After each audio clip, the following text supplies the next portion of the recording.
Hello Pisces, welcome back to my channel, The Vibes Inside. I am Mariana and I'm here to do your reading, Pisces. So, I'm recording your reading, Pisces, right now during the Virgo full moon, where the Pisces sun is exactly on the opposite side. So you could say we are or have just entered Pisces season also. Pluto is in Aquarius.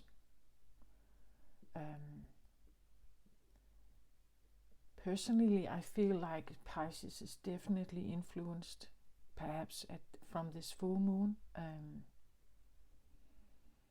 Aquarius working in the midst, trying to bring in new information that you can take in or doors that can open. I feel like the Virgo full moon wants to wrap up a cycle of something. But when you wrap up a cycle, you can open new doors. And I think that this Pisces reading and the time right now is about that. When we wrap up something, there can be this feeling of goodbye, like we are preparing, or we are getting there. We are actually okay with that goodbye. We are okay with this letting go of something. Even limitations.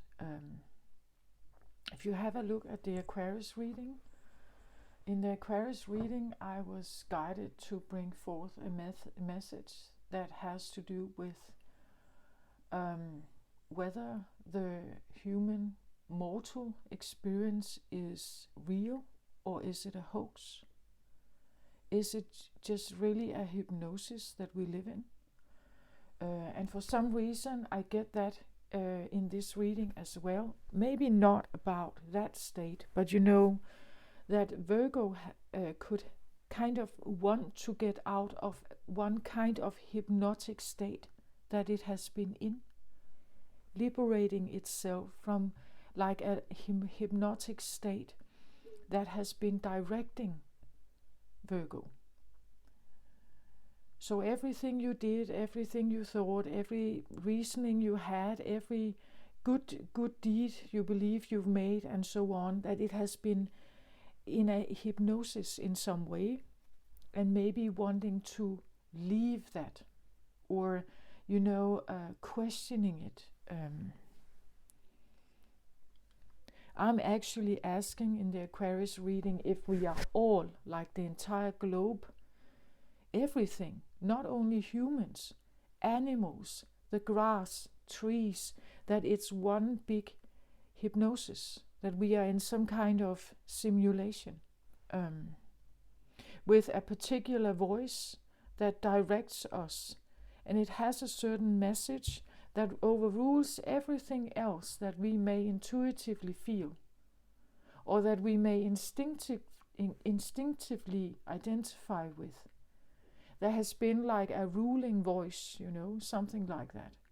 And I feel like this Virgo, because the purity of the Virgin is so clean, so clean that it cannot, exist in a world with dirty hypnosis. Let's just say that.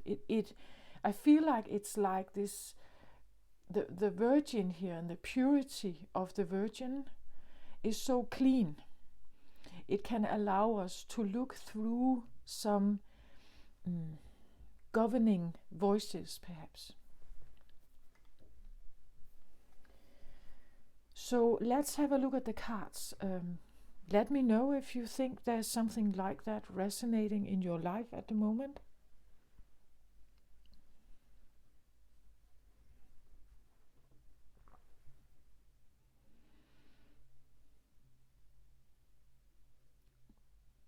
You are known as the 12th house. Sometimes Pisces can be, I believe the Piscean world is kind of fleeting. It's there, but it's not there. It's dream and it's reality, and then dream again, and then it is, maybe like it's there, but it's not quite there. It's a vision, it's a dream, it's there, but not quite there. It's feminine. And I believe that the feminine Piscean energy is very much like that. It's like this intuitive, you get this idea about something. But having the ideas, that's very feminine. Like the ideas can come from a very feminine place. Wouldn't this be great? And then it takes a masculine energy like the Virgo to actually think, oh yeah, that actually looks great. Okay, let me build this then. Then the masculine energy is going to build something, and now you have a combination of like the beauty of both energies, the inspiration and the materialization, you could say. But it takes cooperation, right? It takes like you can have a Piscean, like inspiration that is very clear. But if there is no masculine to receive the message, if there is no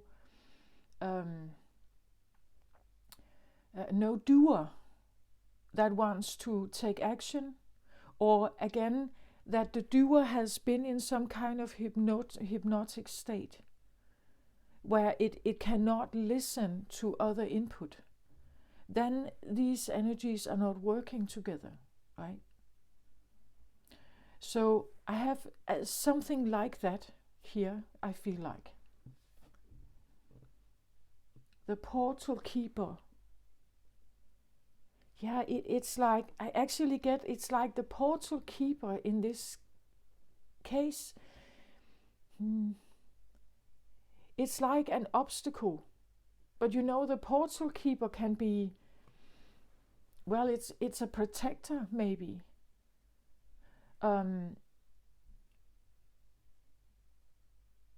get something like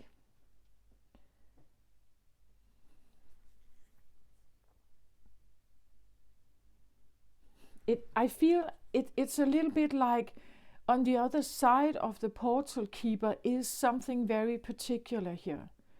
And it's like your brain has to be able to decipher this. Otherwise, it would be terrible to take away the portal keeper. The portal keeper can be, like a hypnotic state, or a certain belief system, some kind of social construct you have made of your world. It's your ego that protects you from outside things that your mind, your consciousness level, your understanding of the world, like if it was gone, it would be too much of it would be too like the brain would be too vulnerable. It would be like, being flooded with information from the universe, universal laws and stories and narratives, becoming very flooded with something. And it's like you have to be able to comprehend the information. If you can't comprehend the information, it would be abusive, right? It would knock you down. It would overwhelm you. It would scare you. So there is the portal keeper is like, I feel like a protective mechanism. We could see it a little bit like the earth, that the earth has the atmosphere around it. Without the atmosphere, it would be vulnerable to all, or at least that's how we would see it. It would be vulnerable to all kinds of new information and, meteors and whatever. We have this protective shield that kind of keeps Earth more protected. It's in a particular state of development.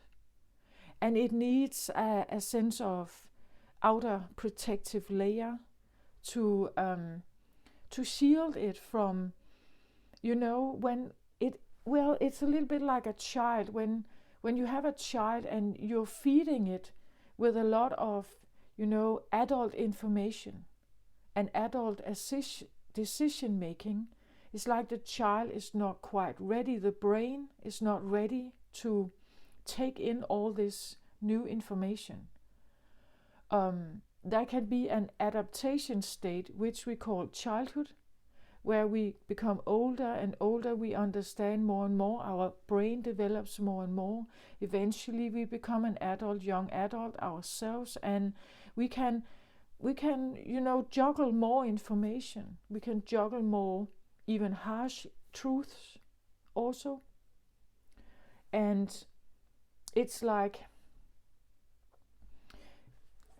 so the portal keeper is important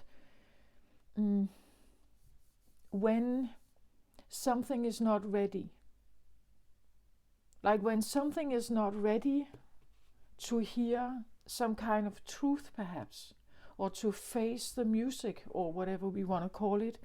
It's like a shielding, which we also do with babies, right? And they sleep a lot. Like they get introduced to something and then they sleep, because it's like the brain has to adapt to this, whatever it's picking up on.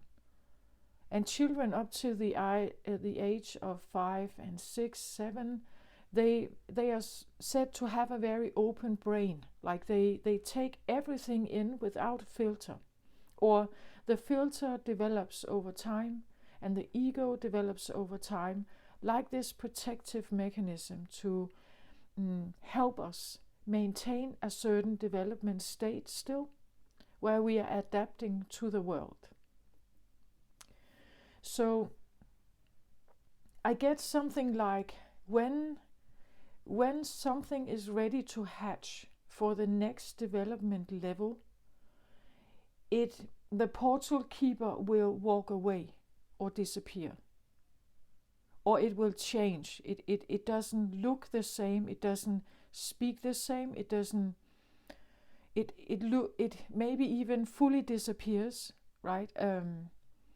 Because then you are able to comprehend the next level, or the next new information somehow. And well,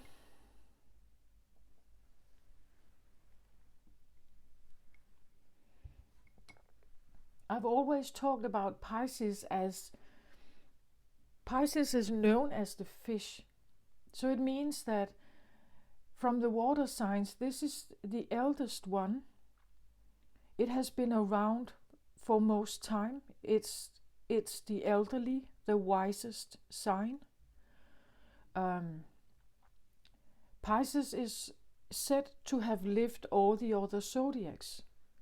So it has knowledge from all the other zodiacs. It is now here in a special form, without weapons, without armor, without poisonous tails, without, the weapons or the fire breath, or it is a fish in the ocean.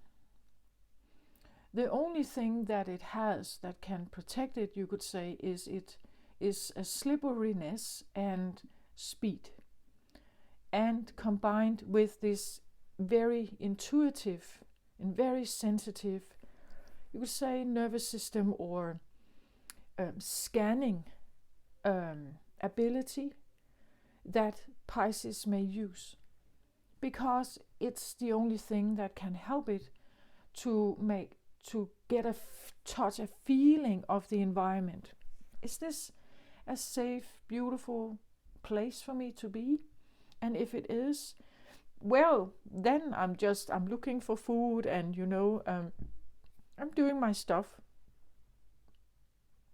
But I think that Pisces prefers beauty, in the sense that it has a beautiful feeling to it, a safe, kind, jolly feeling to it.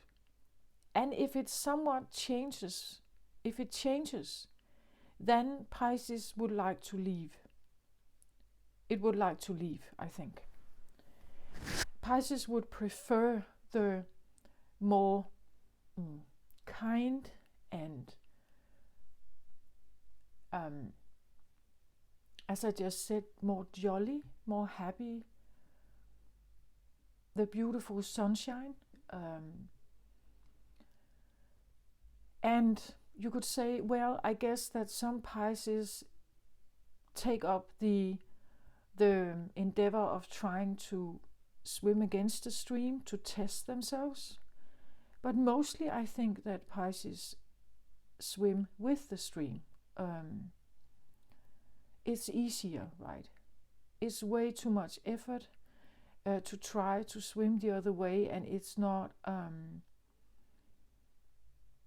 why do I have to do that?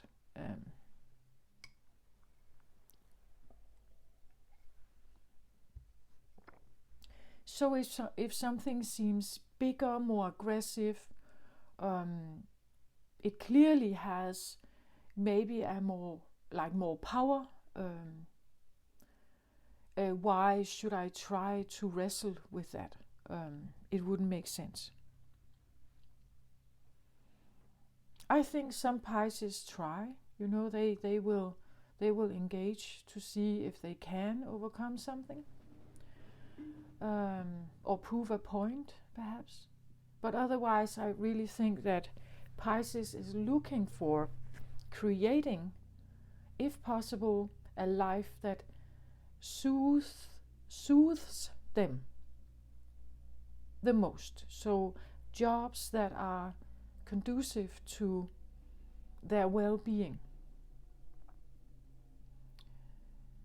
And again, maybe you're not doing it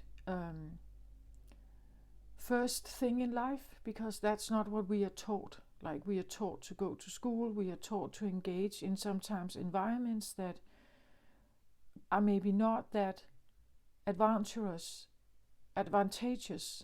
to a Pisces. But later in life, I believe that Pisces could choose, become very aware of what kind of environments are actually conducive to their nature, like who they are, what they are, who they are. And the engaging in the fighting or the engaging in the matrix becomes less attractive. We have very spiritual people in the Pisces zodiac, religious, spiritual people, and teachers also, who commit themselves to a life of, let's say, Buddhism or something. Like, we can have people like that here. And it's because if they actually sit with their energy, they are the most equipped of picking up and seeing beyond the veil. It is the most spiritual sign. So they do have very innate qualities here. We have great healers here as well, clairvoyants, all kinds of people in this. But I get it, you could grow up in a family where this was not at all a priority. You could have been arguing, or you were not given the peace, you were not given or allowed to sit with your energy. You were not, you were asked to join this other.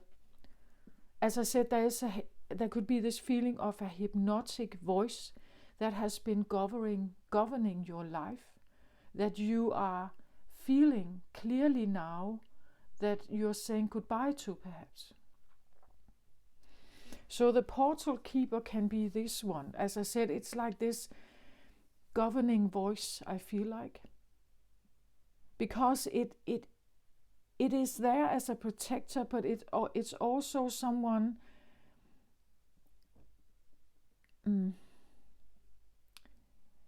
this can be very stubborn, and maybe it's not even your own. Like, this can be something that you have heard from parents, society, that, sitting in like a full open consciousness awareness, well, if you do that, you will have a harder time participating in the matrix, having a job, living by the rules of what is wanted or wished for in the matrix. Like in the matrix, there is also this idea that we are mortal. That's one. We are mortal beings. We have a limited lifespan. We have childhood. We have teenager. We have young adult. We have adulthood. We have elderly life. We have death. And we have this conducive adulthood time where we can work and produce and make sure that the matrix stays intact. It stays how it is.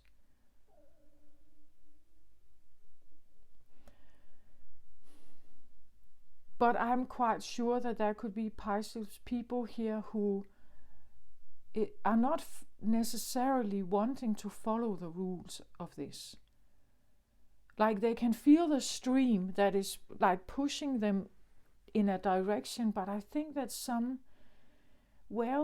they may go along this stream, but they may still question it.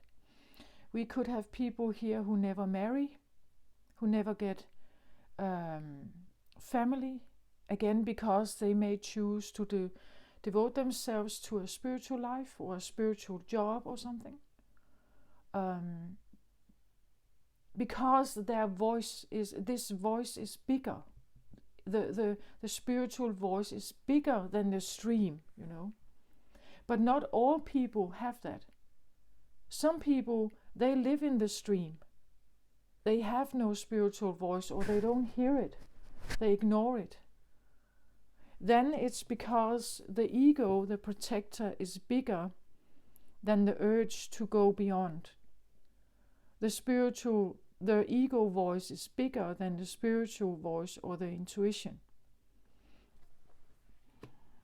So I feel like the portal keeper is not a bad thing, right? I really want to say that, because it protects us from information or to take in more than we are ready for.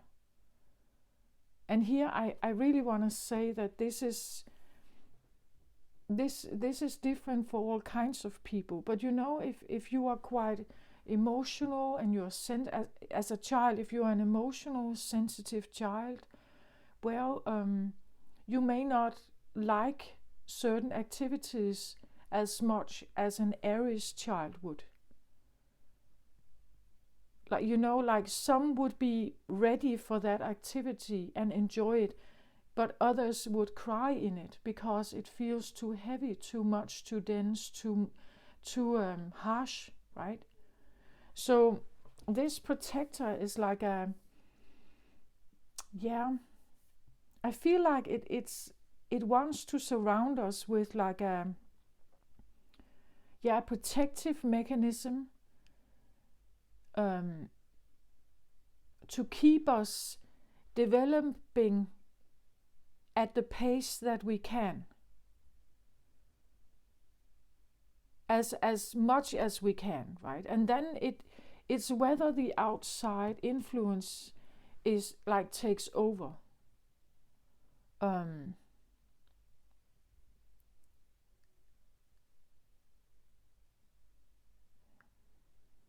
You can be a beautiful starseed here, and then you incarnate here on earth, and you will now be hearing this voice I talk about, or as I also referred to in the Aquarius reading, this voice, and everything around you reinforces this voice. Everybody tells the same story. Everybody encourages to the same story. Everybody, we see it. There's proof of it.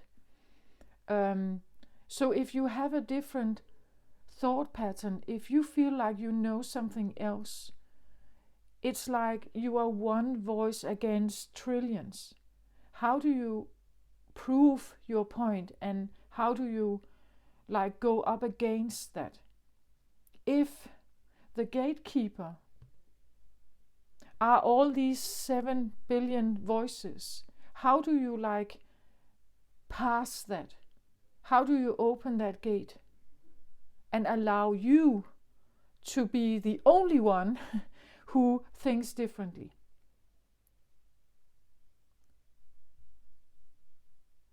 Then it becomes this group pressure that is so massive, and because it reinforces itself, it stays the same. It stays the same. It's not willing to budge. There is no new, there is not a crack in the titanium wall. It stays solid, and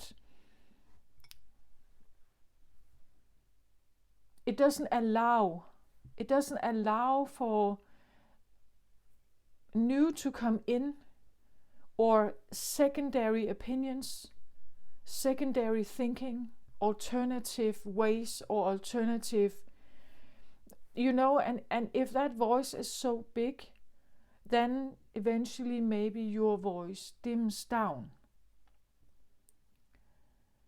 So if little Nemo stands in front of 10 sharks, well, maybe little Nemo is quite aware that he is in a problematic state. He is a prey now, hunted by other voices or other hunger, right? So there could be this tendency of escaping, bowing, get out even before the problem comes. If you are a seer, foreseer, you can see that something is coming. You are already now escaping the room because you know that in a few hours or days something is going to happen here, right? You're already gone.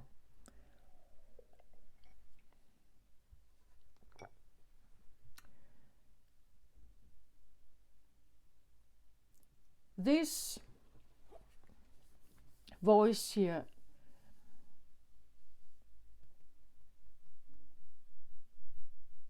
is both, I want to say, a friend and an enemy, because it's friendly in the way that it may keep you, like it wants to protect you. At the same time, it doesn't allow for development. We know that most growth, you could say, personal growth, comes from crisis. It doesn't come from comfort. It comes from crisis. That's where we realize that we were stronger than we thought. That's when we realized that we actually could manage through something we never thought we would be able to do. When we realize we are alone in the forest and you have to find a way out, it's like we turn on some kind of switch, right? And then it's like an instinct or something. And then we pursue or endure or anyway, right? Finding this extra notch of energy or this extra knowledge in you, this extra strength that you thought you didn't have. Otherwise, the crisis could, it could totally overwhelm you, and then we would die. So fighting for the survival or escaping the scene is, of course, to maintain our life.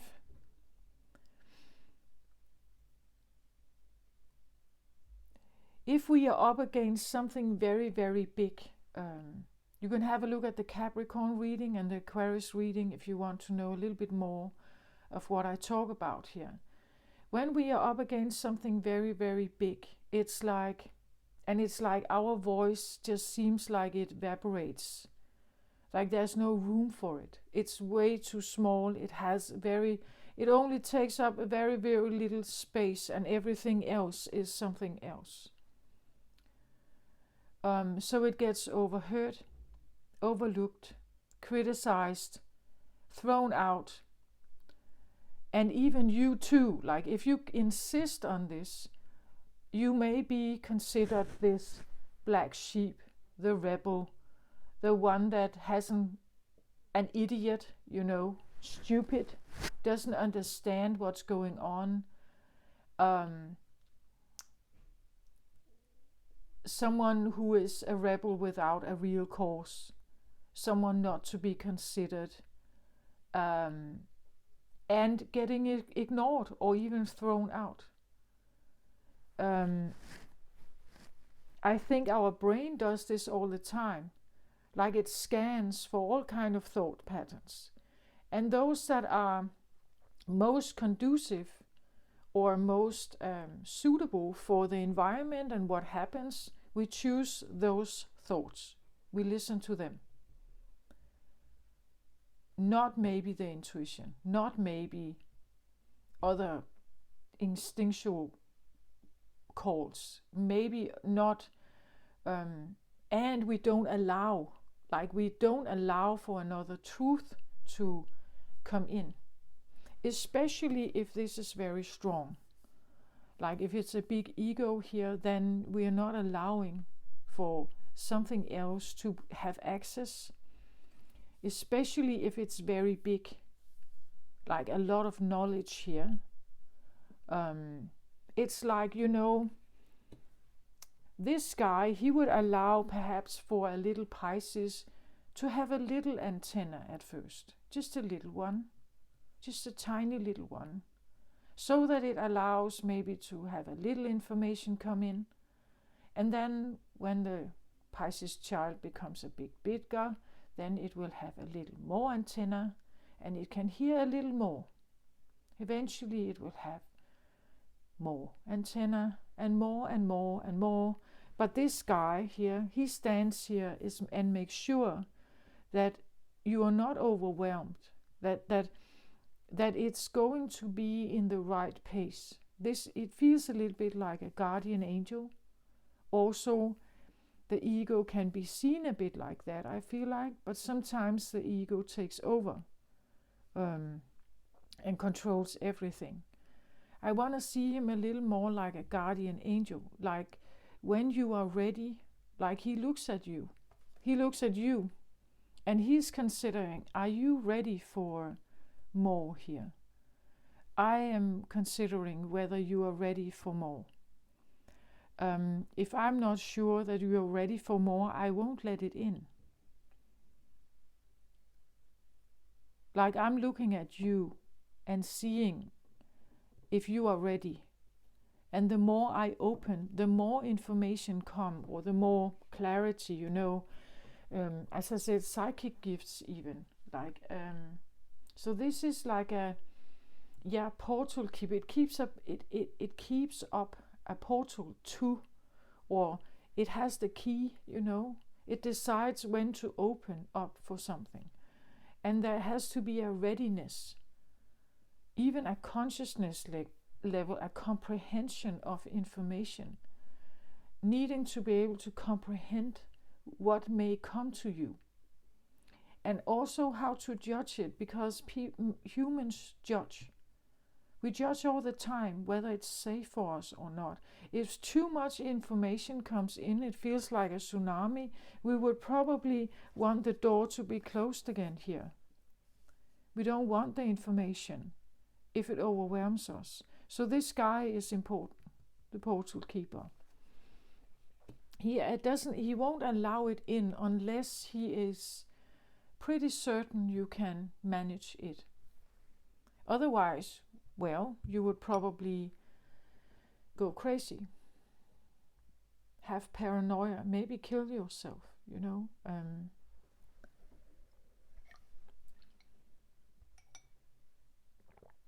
So this guy is pretty important. whether we like him or not, sometimes people do Kundalini yoga because they want to awaken all the chakras, and if you do this too fast, you can actually end up becoming crazy. It's like you open too many doors, or you are asking too much of your body and too much of your brain. But you can have an egoic thought. Oh, I also want to become this Buddhist master, right? So now I go there and I'm doing all this Kundalini yoga because I want to become a master fast. But I don't think fast is good necessarily, not in this case. It's like wanting to overrule this guy here. I think that patience with spirituality, I think patience is an important thing,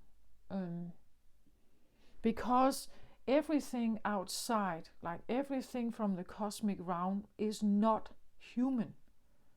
So it will feel unfamiliar, strange.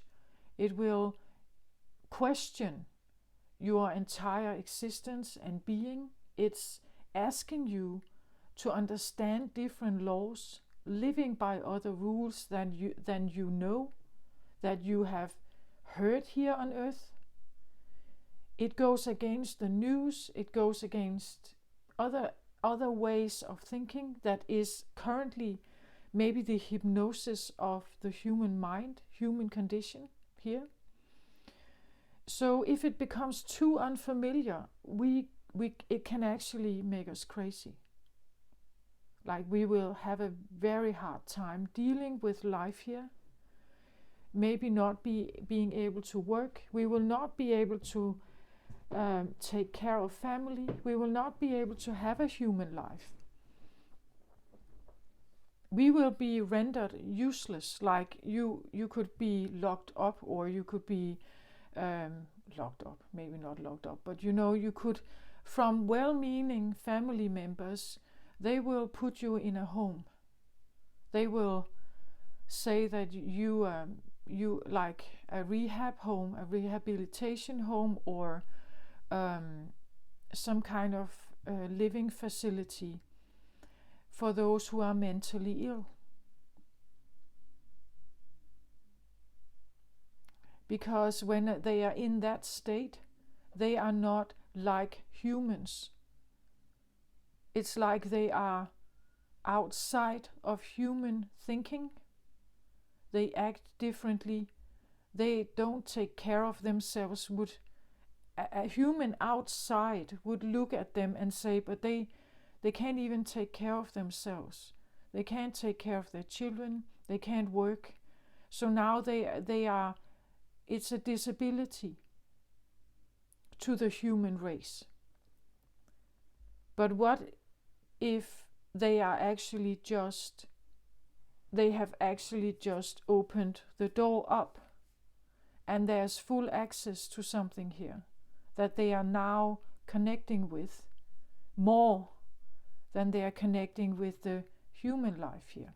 So this guy is, as I said, he's a friend, but it depends on what you're looking for, right? If you want to be able to have a functional human life, well, you live in the hypnosis of, or the simulation, you are attending this human understanding and the laws in it. Linear time, our lifespan, expectations, aging. Like we are all living in this, like a hypnotic. I'm questioning whether that is a hypnotic state, and we could get out of it. Like we could leave it. I don't know, but I'm questioning it because I'm conditioned here as well. I grew up with this linear thinking, this idea, as I said in some other readings, like 7 years ago when I had this massive vertigo attack that has totally changed my life. Before that, I believed I was a normal human mortal woman. I got married, I grew up, I got married, I had a son, I was working, I have been in the education system, I followed the path, the one I was given. Not questioning it, never really questioning that something could be off about this. I had a few lingering ideas and thoughts when I was in my 20s, but they never really, as I said, they were very tiny to the bigger mass of something. So it never really got a stronghold in me. I couldn't, put roots in. I couldn't let it grow. It's like I couldn't even, argue. Like my own arguing for these thoughts didn't make sense. But of course it was because this one was there, right? He was there and saying, nope, you are not in a position to comprehend more. Right? So as I say, he can be a friend. He can, because he is there to protect you, but he's also sometimes maybe limiting growth, you could say.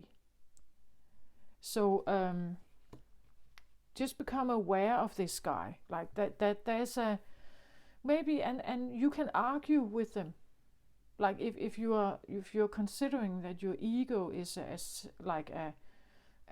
person, or it's a wall around you. Okay, so you can argue with the wall around you. If you want to be able to grow, if you want to be able to and the wall around you, this could be your parents at some point. You could argue with them, to have, more time with your friends out there alone as a teenager, right? You could argue that you want to study and know new things, that you're not only trusting what they tell you. You can argue with them that you want to have access to something else. So this portal keeper can be, as I said, a representative of your own ego, a guardian angel perhaps, a sense of like a wall around you, like parents. It could be the feeling that the matrix has a certain voice and it speaks to you in a specific way and is very massive, and arguing with it, well, it's difficult. Like the more massive it becomes, the more unpenetratable it may seem, right? If there's only one shark before you, you may have a way of escaping. If there's two, well, maybe still. But if there are thousands, well, it becomes more and more difficult to escape as little Nemo, right? So I guess there could be something about figuring out where you can find a crack in the wall. Is there a crack in the wall? And if there is one, do I fit? Can I go through? Right? But also know that when you go through, it's like you cannot go back. That's what I feel like spiritual awakening always does. That it's like you are handed some kind of information, or maybe psychic gifts, and it's like when you get them or have this, it's like you cannot not know it, or you cannot not see it. Now it's there. That's what this guy does. He stands there and holds it until you may be ready, right? Until you are prepared to handle the information you get. So he is a keeper and a friend, but he can also be, as we know with parents, restrictive parents maybe, that say, no, this is not a good, we don't want you to join those friends. We don't want you to be over there. We don't want you to go in that educational direction. We don't want you to, we are not supporting blah, blah, blah, blah, blah. And then you may still need to go through with it if you feel like this is really what I want. But also knowing that, let's say you have very artistic skills and you want to pursue a artistic career, and the portal keeper could be your parents that say, yeah, but artists, they don't earn anything. It's very difficult to become a real top artist.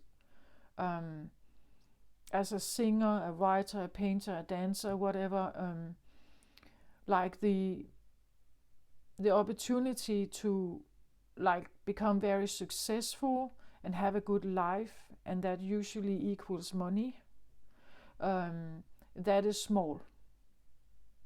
And that could be this hypnosis that you have been hearing all your life, So take that how it resonates for you. Is it a very big scale, like the entire earth? Or is it local? Is it in your home? Is it school? Is it local community? Is it in the church? Is it, just put it, is it in a marriage? Is it with friends? Is it, you decide where you feel this hypnosis may be, right?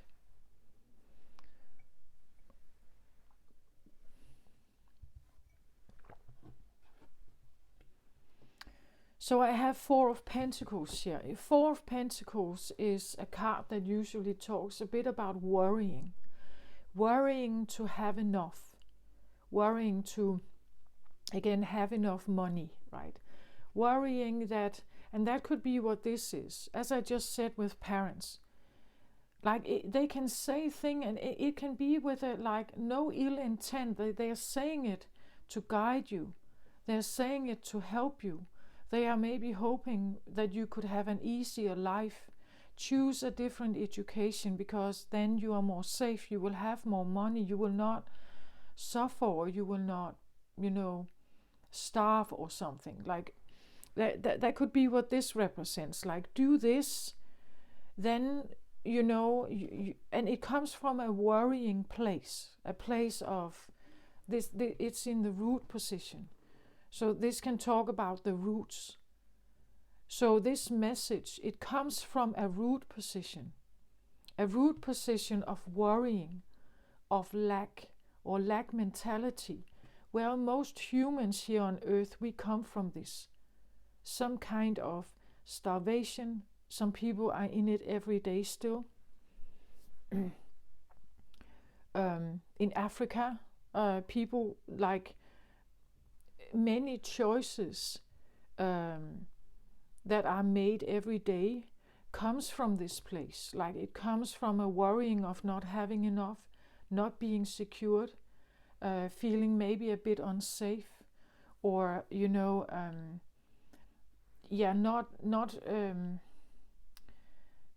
lack, scarcity, and when something speaks from this place, as I said, it's not necessarily an enemy. There could be good reason for this, and there could be proof also. It's proven that if you choose this career, that you will not earn much money.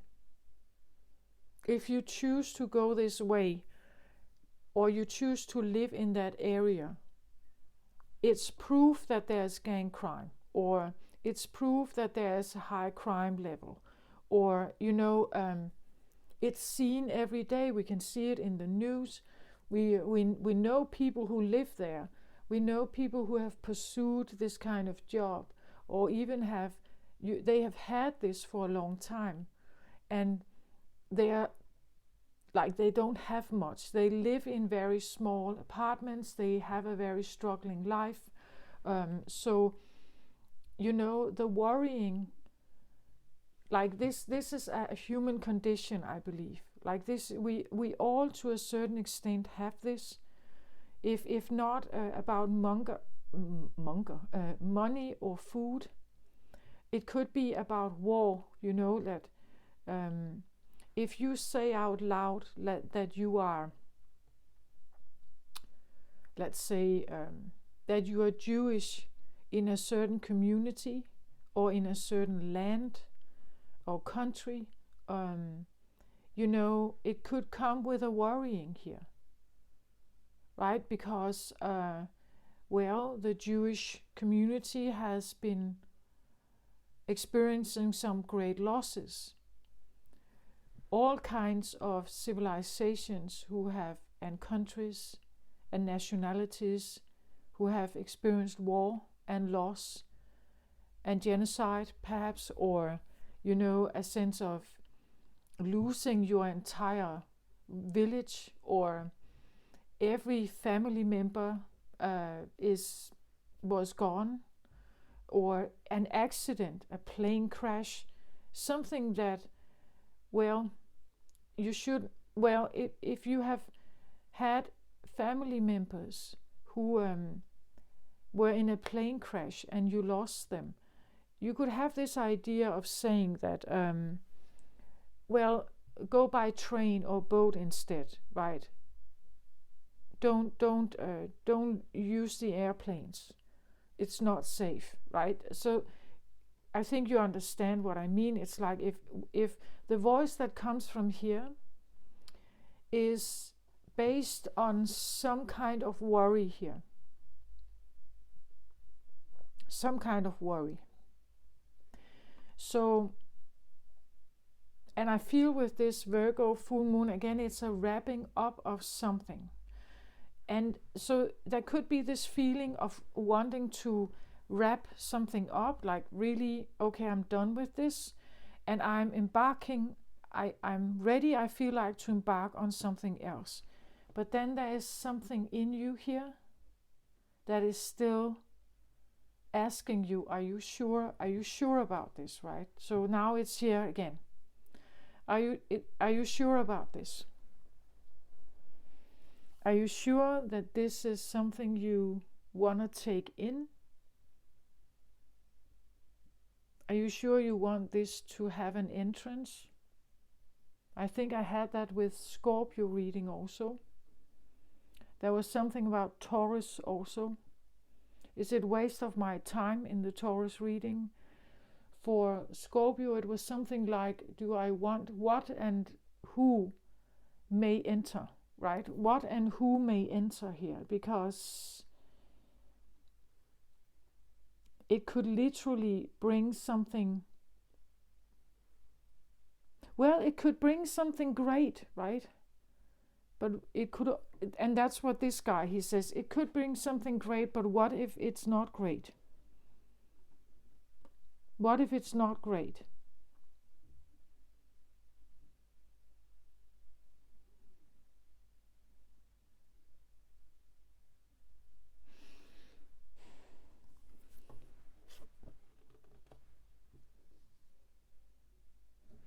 Okay, in the crown chakra here, I have, and this could be something you're thinking about.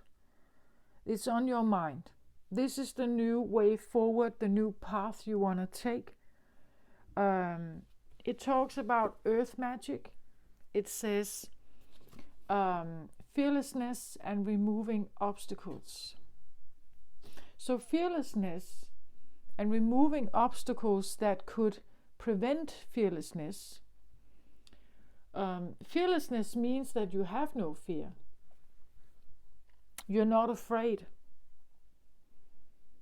But being afraid is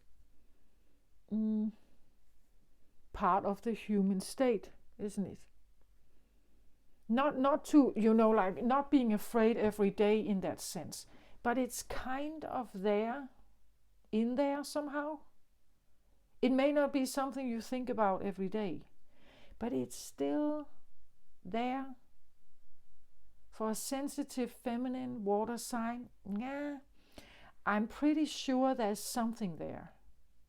It may, as I said, again, depending on what kind of life you have created for yourself, maybe you have a rather calm life where you don't feel like danger is not in your face. The sharks are not in your face all the time. You may feel like you have a rather nice life.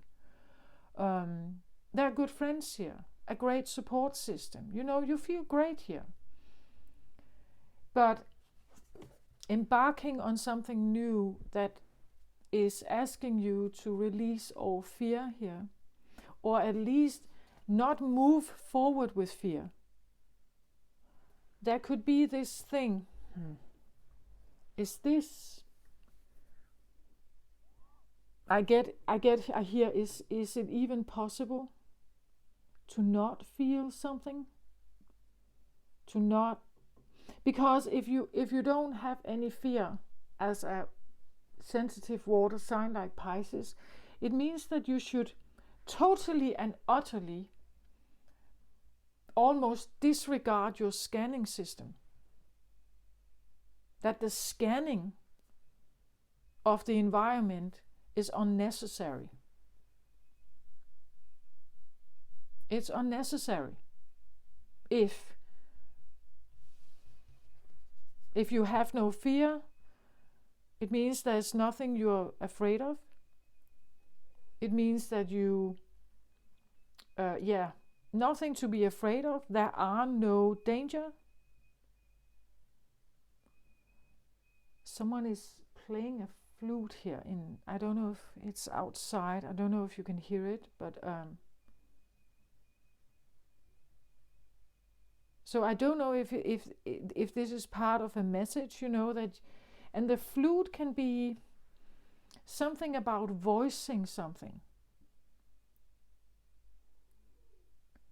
A flute can play a certain song. A song that is different than maybe the masses, as I say, right? Maybe, and now it almost stopped. So actually I feel like it's part of the message.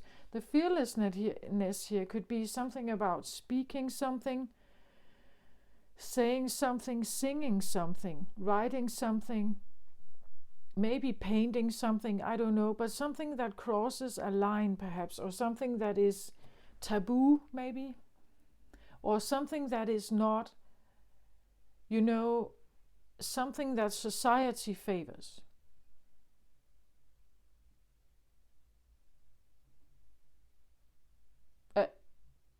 And for that reason he is here, right? For that reason he comes up as is this safe? Like, is this a good thing to go here? Because it feels like someone has put themselves in the driver's seat. They sit on the horse. They are actually already riding here. They have set off for some kind of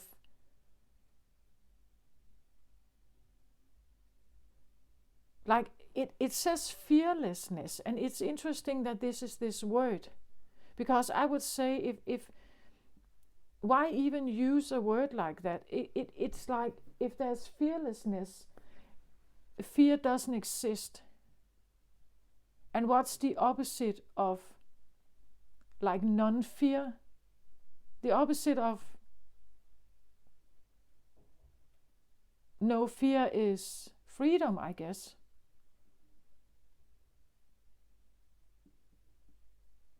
And trust, it's like, but then, it's like like erasing or disregarding a very human thing in us.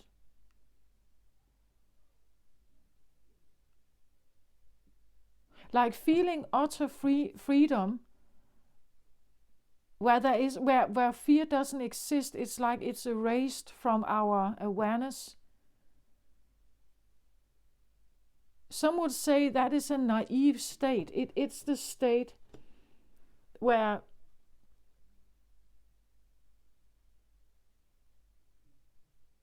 there is no expectancy of something bad.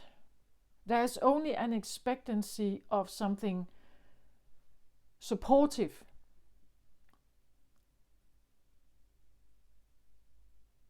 And then it's like, yeah, but that, like, that is not Again, it could be that you are wondering if you should pursue something here. Maybe opening some doors here. And something new could come in, but what is it exactly? There could be a feeling of wanting to trust something, trusting that I allow this into my life, and I'm going to trust it, like fear is not part of the picture. And I'm going to pursue something here. But fear is not part of the picture. But it's like going against, I believe, some very primal instincts that we have, right? That trusting something unconditionally here. Trusting something unconditionally, expecting good. Expecting only what we would say positive. And then it's like there's this other voice in you that says, that is, as I said, that would be like a way naive approach to life, right? It's like it comes up here like this keeper that says, okay, I hear you, but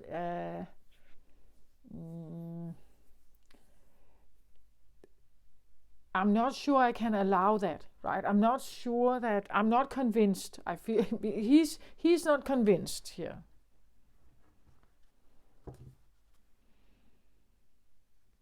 So, at the bottom of the deck for the portal keeper, we have Earth here. Yeah. Earth is, you could say, the driver for this. So this happens before this. And I get Earth here. And what does that mean then? Well, we are part of a globe. We are born here. We are Earthlings. So we have a human conditioning here. We have ways of thinking. It's inherited. It's passed down from bloodline to bloodline to bloodline. Stories of, all kinds of stories. Our world is filled with narratives.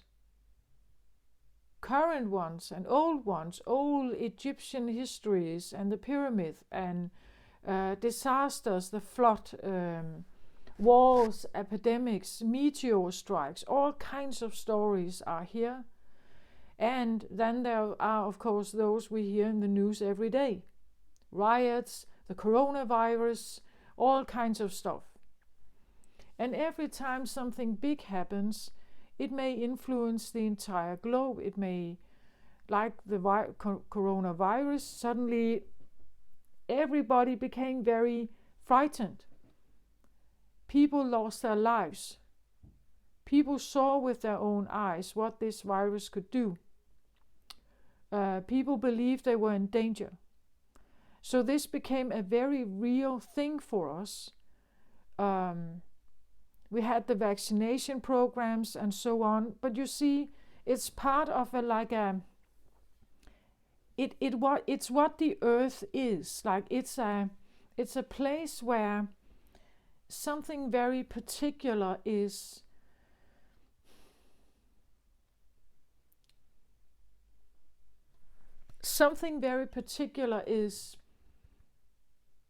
spoken here. It says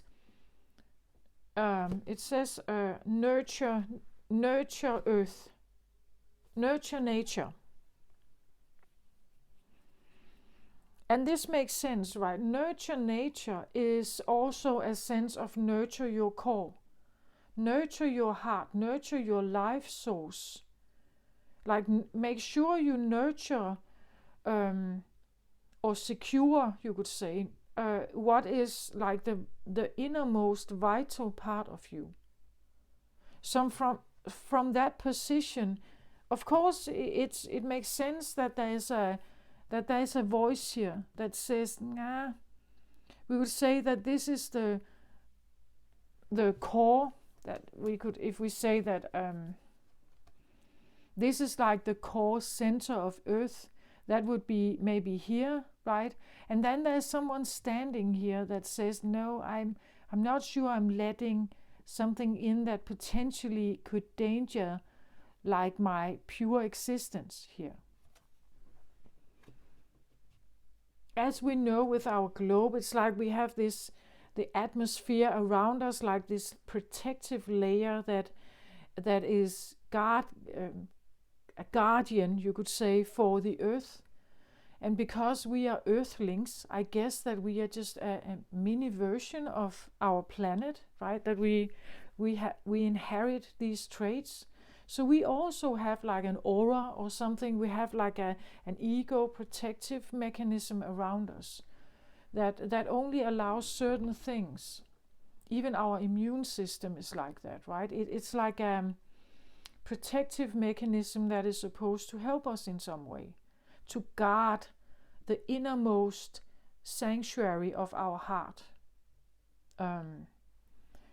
That is this, the heart is like the life source. We know that if the heart stops beating, well, we die, right? So there's this very particular thing about the heart, that it needs to be protected. The closer something comes to our body, the more we will swim away or leave or something. So what is here could be like an endeavor that you are wondering or you are already embarking on, that may come across like it just looks so great. I feel like it looks like such great. It says earth magic also, and we have earth here. It's like wanting to change something here, you know, wanting to change something, and now the flute is back. Yeah, this sound is back, right? That maybe you want to do some earth magic here, like you want to, I don't know, grow. Like it could be, you know, like your heart, like that the innermost part of you has a certain state that it's in. You know, it likes things, certain things, it favors certain things, and it's like you would like to either show that to the world or work with like earth magic somehow. Let some of this be seen, perhaps. Some of your soul, your innate voice, let some of this be seen. Let it shine out. But then there's this, I'm not quite sure that I can just do that in a very trusting way. Like, it's like trusting. Trusting is not like I can't just open, right? I can't just open my heart like that. It's like that's way too like, it's like maybe there are steps to this. Maybe maybe I need proof, you know, that I can actually trust what I'm embarking on here is that if I want to, you know, ride wild here and free and open and trusting with my heart, I must make sure that there is safety.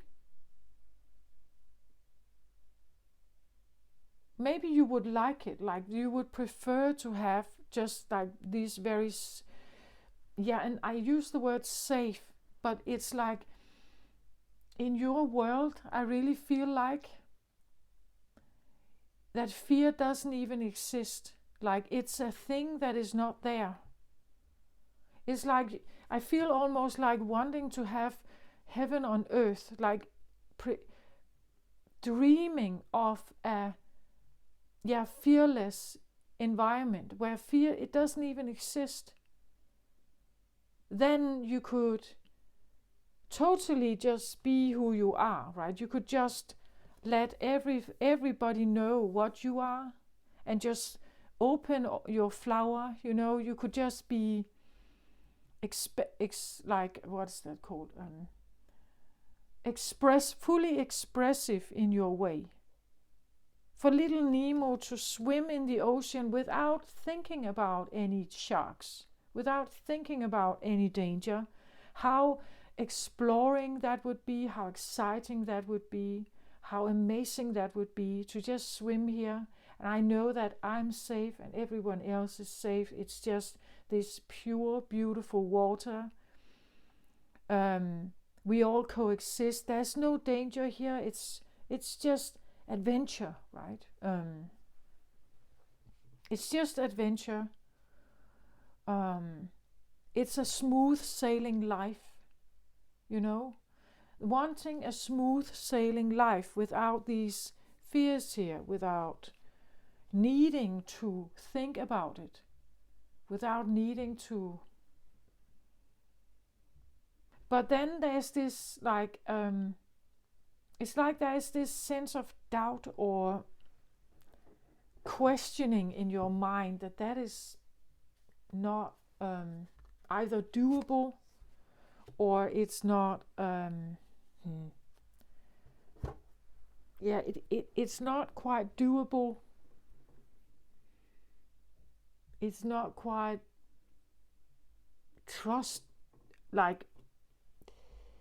it's like you can't trust, or it doesn't feel like it's trustworthy almost. It's a thought or a dream state that is not trustworthy here where we are. It's like a dream world. But and again, you are Piscean, you do have dream worlds, I guess. I'm pretty sure you have.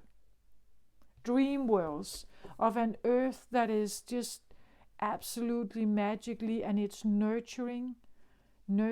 Everything here is just loving, peaceful, kind. And you sit here in the middle, just fully expressive and open and, receptive of like all the beauty of the world. But then it's like, yeah. Or even the heavens also, like fully, like you have all antennas open that a Pisces could have, because there is no reason not to trust what may come. Nothing bad can come, right? Not if you think like this, like then nothing bad can come. But then there's this, but that is not, because everything we know here in the human state has a light and a shadow side. There is an up to and down, and a down to an up. There is usually always two sides of the coin, and then I get 2 of Pentacles here, and that is exactly what I feel like. It's like there's 2 sides to the coin always. So when you embark on something here, and you want something to be fearless, comfortable, peaceful,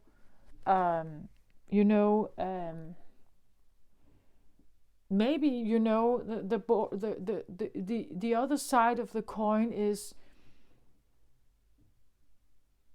like, if I was sitting here as a soul for hundreds of years, would that become boring? The other side of the coin is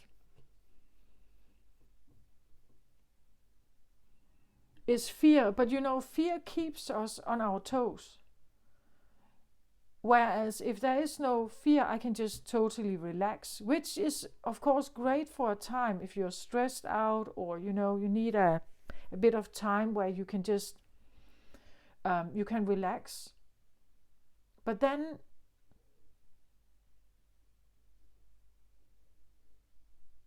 what would a life like that look like?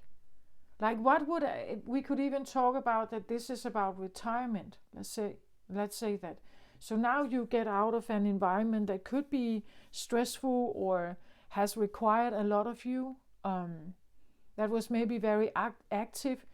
Now you can go, fishing. You can do something that where you are not in a confrontational state. There is no competition. There's nothing here that can make you feel less than or be pushed around or something. There's nothing to fear. There's nothing to. But you see, okay, if that happens, or I create my life, my beautiful. I live in this little village.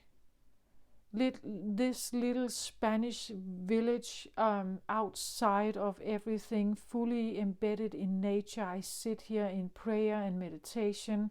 I have all my antennas open to the beautiful vast of the universe. I feel so in tune. I'm totally connected. I feel oneness with everything, And then, but then a total bliss. I feel total bliss. But then it's like, but isn't there another side to that? Like if you are in that state, would you ever want to leave? Like, would you ever want to get out? Isn't that just a passive, non-moving state? And can we have a life like that? We say that humans is a mix of yin and yang. This seems very yin-like for me. And Pisces, you are considered a feminine water sign. But I just have this feeling that it's like it's too feminine almost. Like, can we expect that the other side of us will accept this? Like, and I get it. It's like if you, let's say you come from a very stressful place, or a very, maybe from war, what we need after war is peace and rejuvenation and recovery. But staying in peace and rejuvenation and recovery for the rest of our life, sitting in pure meditation here, passive, that is, or in a coma, like laying there, well, isn't that just another kind of hypnosis? Like, I get it, like, the world we have around us is maybe at this point in time quite masculine. It has a certain pace to it. There are certain demands here. There are certain things that are required. We have to show up every day. There's a sense of needing to be reliable, stable, and productive, and all this stuff. And maybe if you have been stressed out in that environment, we may feel that is the enemy. That it's a hypnosis that we don't like, that we don't want to be under this spell. But then at the same time, if this is about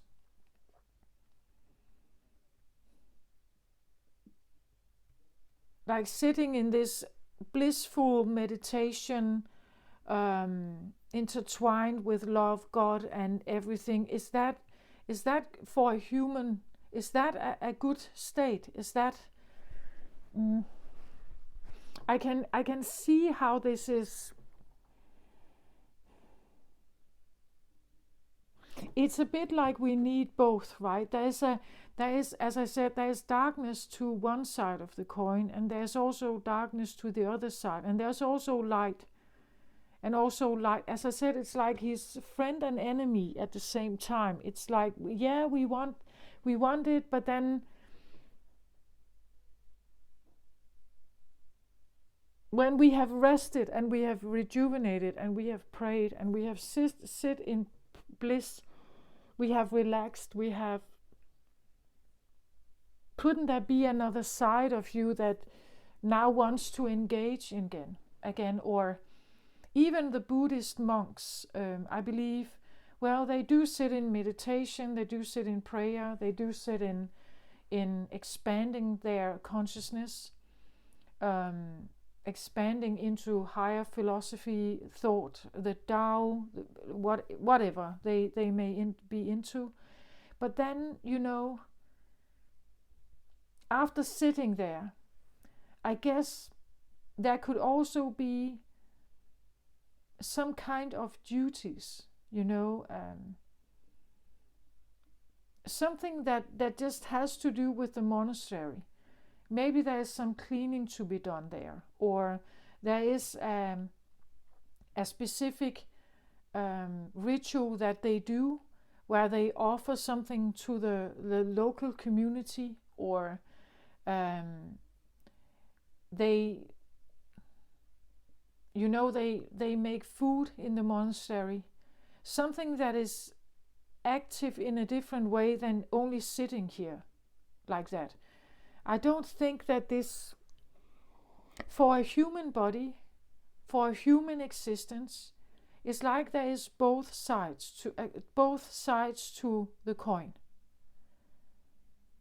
Again, there is maybe a good side in worrying, a somewhat, a little criticism is okay, right? That we're considering whether something is good for us or not. But at the same time, if this becomes too much, it limits us in maybe what kind of life we want. It limits us in what we are saying or doing. So there's always, and again, it looks a little bit like he also trying to balance them, like he's almost, I feel like it looks a little bit like a scale, right? And then there is this rainbow between them, right? A rainbow between the two sides of the same coin. And the rainbow can indicate like a bit of rainbow unicorns. It goes a little bit with the fairy tale, or the wishful thinking, you could say. The wishful thinking, we talk about rainbows can mean something about luck, feeling lucky, or it's this very special phenomena in the sky that happens when exactly the raindrops and the sun is aligning, and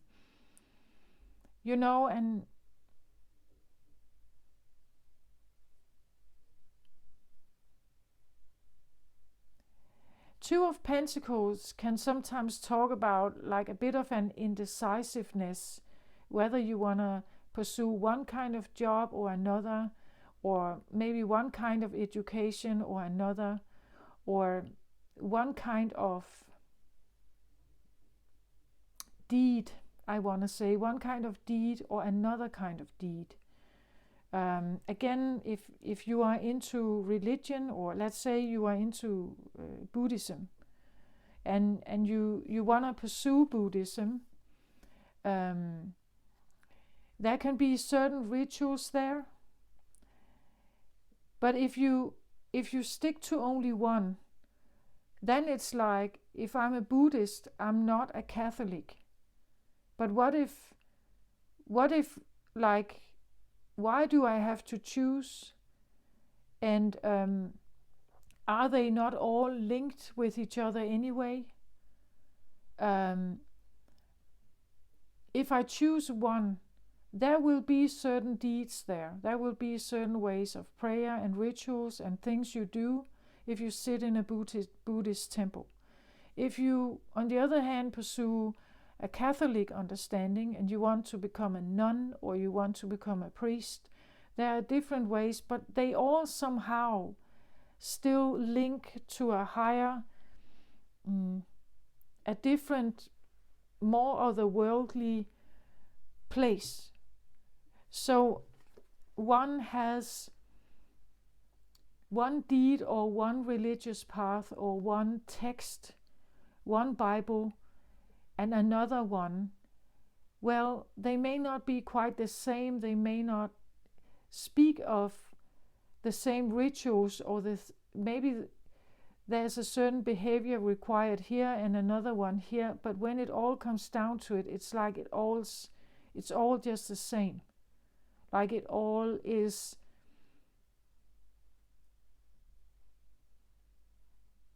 I'm under the same spell, or like I'm under the same. It's all the same umbrella.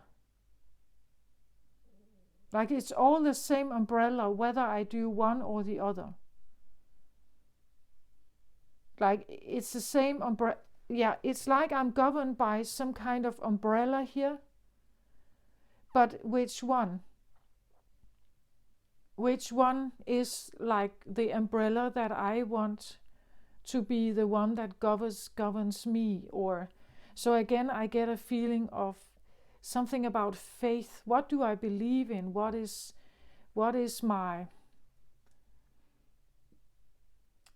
maybe what is my spirituality, or what is my religion, or what is my God?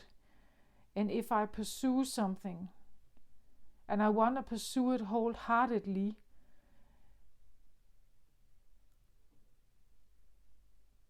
I get something about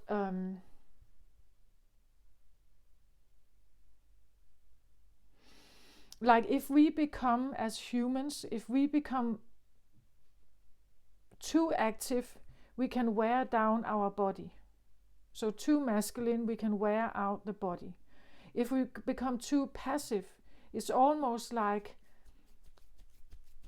like our body asks us to move. Like we cannot be that still only. So there is this double side in us, that if something becomes too, even something like if it becomes too blissful, too love and light, too, that there's only hearts here, it's too rosy, it's too glorious. If you want to sit in only this, it's almost like there's a part of you that protests. Like your mind may come in with like a different, maybe it just suggests that in the midst of all of this there is a square, or there has to be a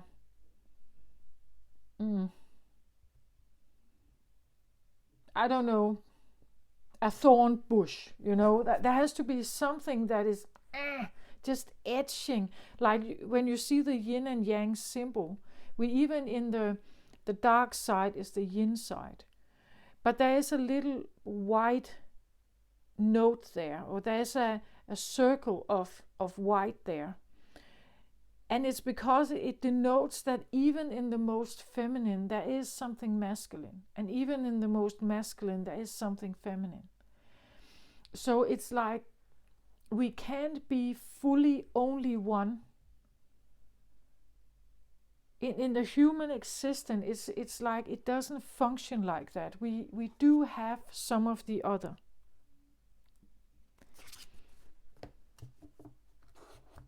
At the bottom of the deck for this earth magic here, and this fearlessness and removing obstacles, the driver for this is the river of blessings. The river of blessings, and it says releasing constraint.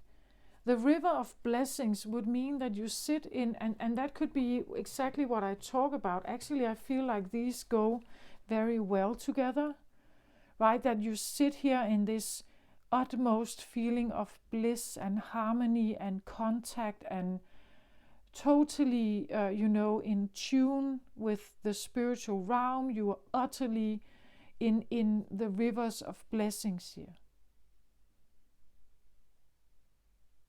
And in the rivers of blessings, you may sit still. Like you just sit and take all these beautiful, blissful blessings in. But then it's like, then you have to become active, right? The river of blessings can also talk about, if you sit in meditation, that you get information, like you feel inspired. That's usually also feminine, that most ideas, most creative ideas come from the feminine aspect.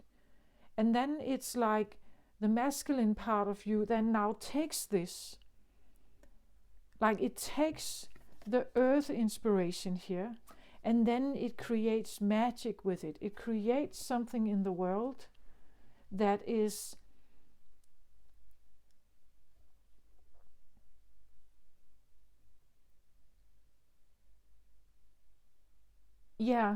and that part has to be fearless. Like it has to trust what intuition comes or what ideas comes. It has to trust it and then be quite fearless about it, trusting that this is supposed to be manifested here on earth. I'm creating earth magic here. I have listened to the message and now I take action. That could be the masculine side, right? That wants to take action on something that comes from this more intuitive place.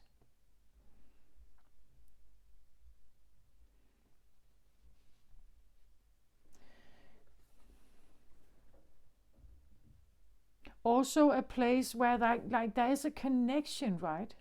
Or there should be a connection from, well, maybe the feminine side here should be connected to the masculine side. And the masculine should then, take action. But you see, if this is like the inspirational realm, it sends its message to the other one here, and this one stands in worry. I don't think this is a good idea. We could have inspirations or longings or ideas, things we want to do as feminines, freedom we want to have as feminines. And that could come up as a feeling here.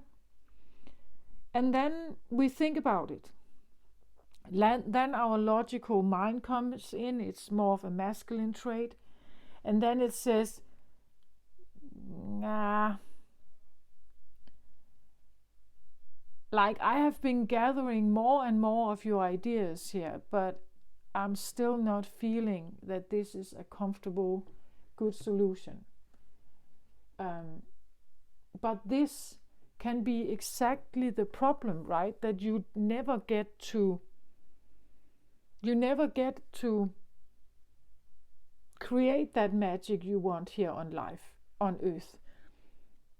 It's like you need someone to work with. That someone who gets you, who understands you.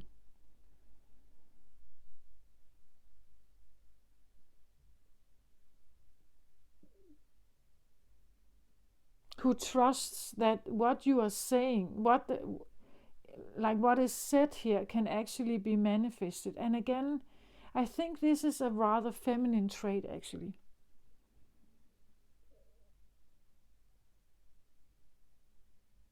And remember, I read for Pisces.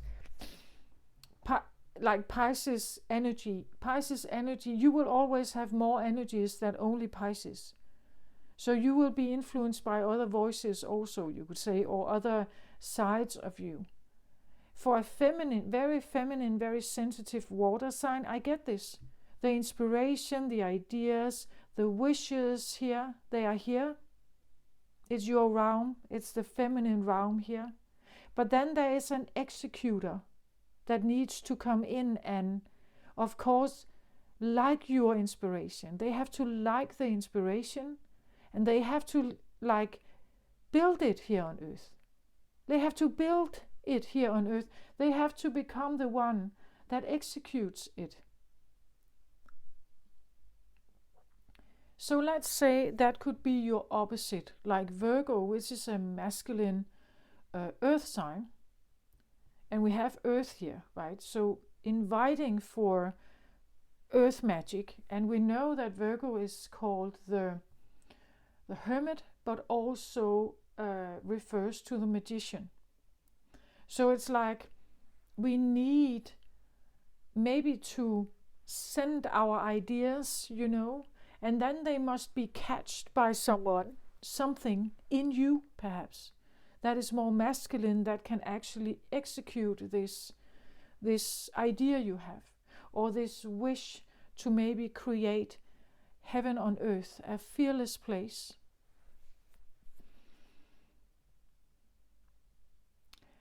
And I think for Virgo and Pisces, that would go together. It would, like, their energies could match and go together, unless this Virgo here doesn't get it, or they don't know how to create this here on earth.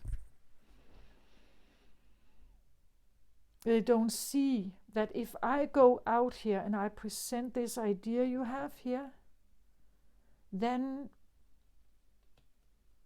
I'm not sure it will be well received, like having this idea here, but I want to push it out in the world. I want to see if someone will work with me on this and try to create this place.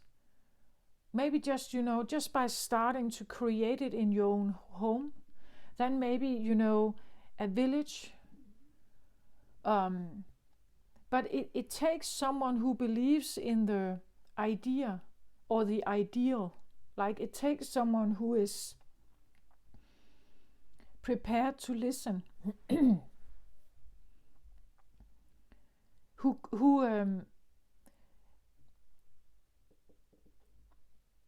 has, like a sense of stamina. Your sensitivities and they could actually be a problem. Like, they could be the reason why you may not execute the plan, or you don't know how to execute it.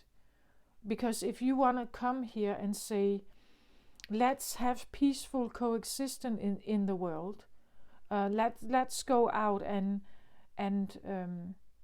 let's have our different sides of the coin work together in one blissful, harmonious, understanding here. Why don't we do that?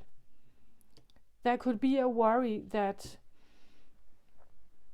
I don't think necessarily that someone out there at the moment would do that with me.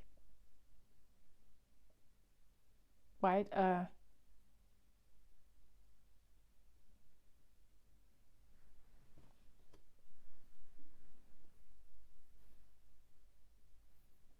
And again, it all comes down to what we stand in front of. Like, if you stand in front of someone, if you are a peace seeker here,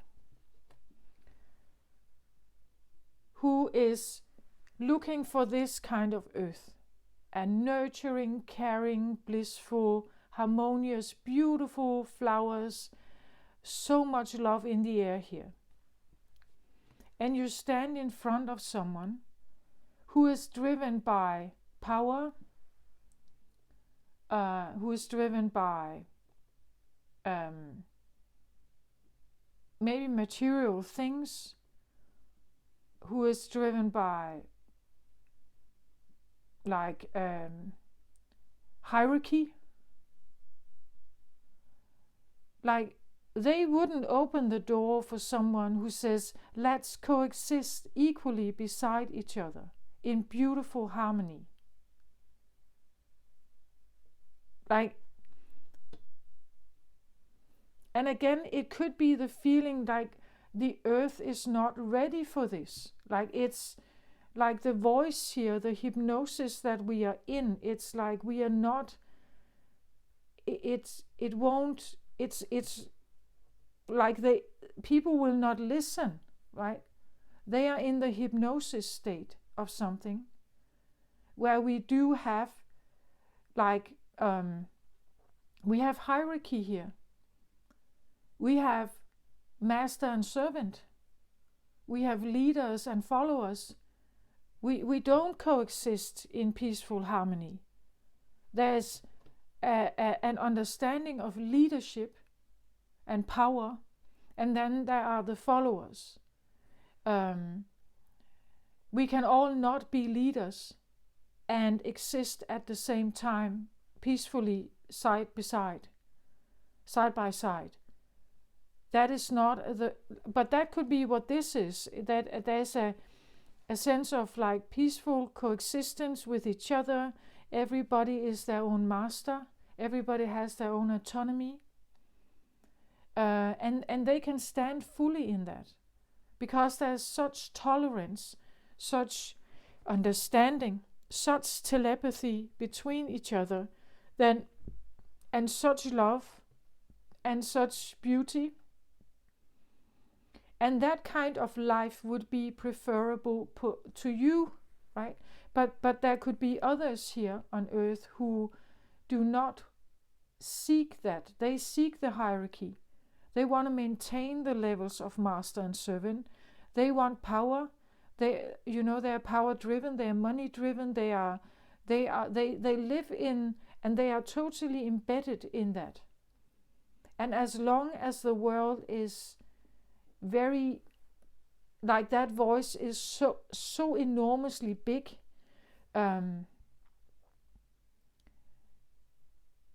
it could be the feeling that you are ahead of time, that the world is not ready, like there is a keeper here that is not allowing this to come in, or is the keeper can suggest, like the egos of the human race, that it's not allowing to like comprehend a world like this. It doesn't recognize a world like this. It won't allow for a world like this. It's like it doesn't exist. People may want heaven on earth. They may think about heaven on earth. But they also feel that they are separated from it.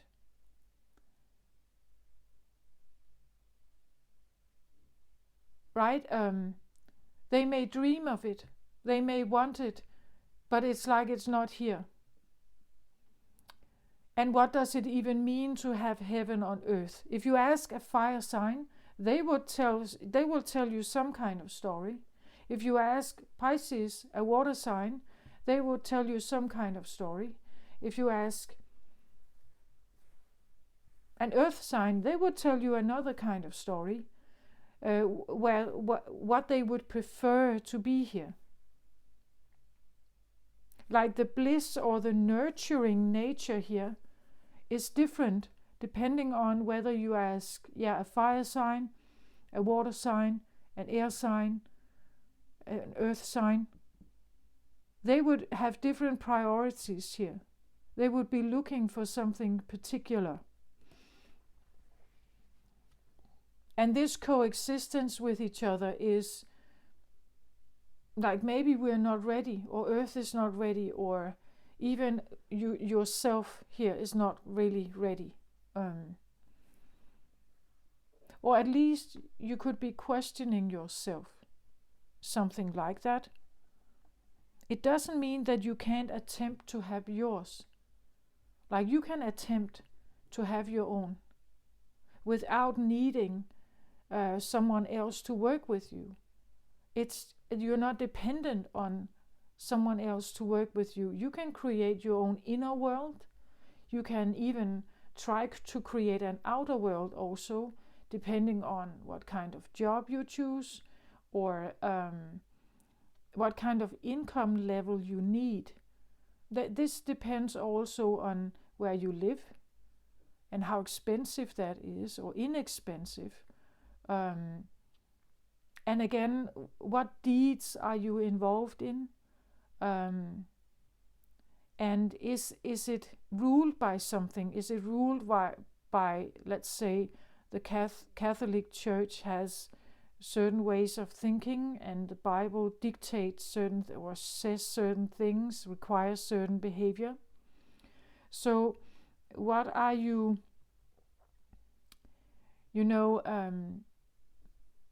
what is supposed to be in your dream world? Maybe you don't want any kind of Bible.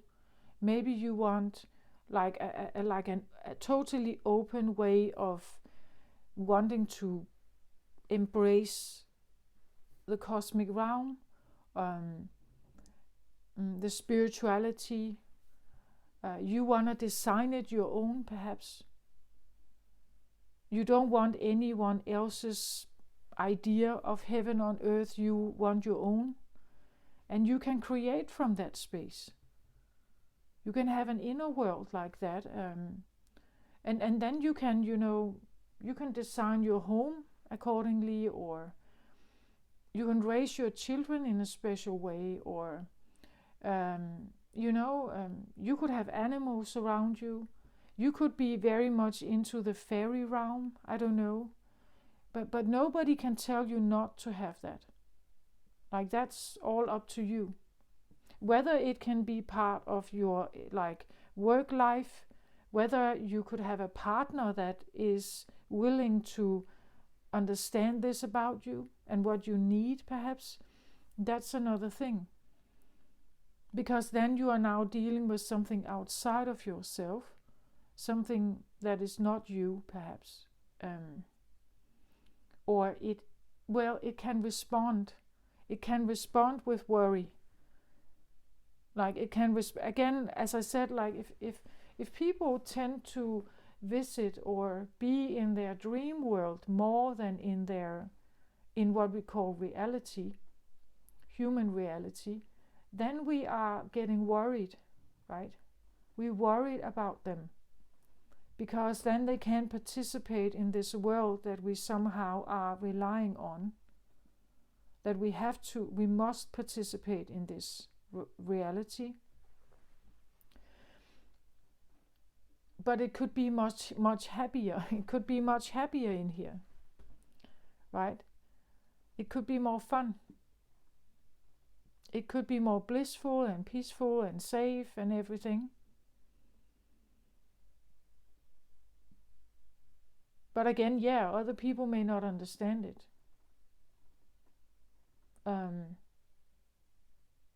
So from a place of this, I feel like you are now in a situation where you are wondering if you can bring it into the world, I think. Worrying a bit about how people would maybe react to what you are offering, or what you're thinking here. And again, I feel like these two go together, right? Taking action on something, wanting to create this heaven on earth here, but then there's this. It could be, again, it talks about removing obstacles. This could feel like an obstacle, and the obstacle comes from. And we have the red color here also indicating root chakra. It could come from your root chakra, where there is a sense of worry here. Or, this could be a great idea you have. Something to really go towards. Something that could be magical. You will find it magical here on earth, right?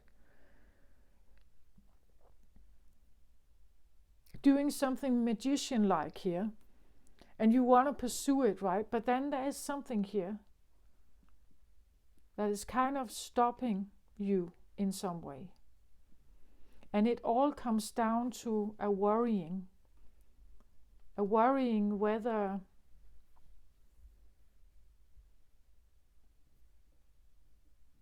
Earth is ready for this, whether you are ready for this. It may require certain things, like if this one takes on their own horse and they leave something behind. Let's say they walk away from children here. Like, are you prepared to do that? If you should pursue your own free life here. Like maybe you leave, a lot of, maybe you leave a prestigious job and all the money that comes with it and all the security that comes with the money. So being this wild new person here, well, it probably comes with the coin. It comes with this insecurity of, but can I earn money on it? Like, am I going to be safe here? Because this rule, like the world is ruled by money, right? We need money in some way to sustain ourselves. So will I be safe in this new endeavor here?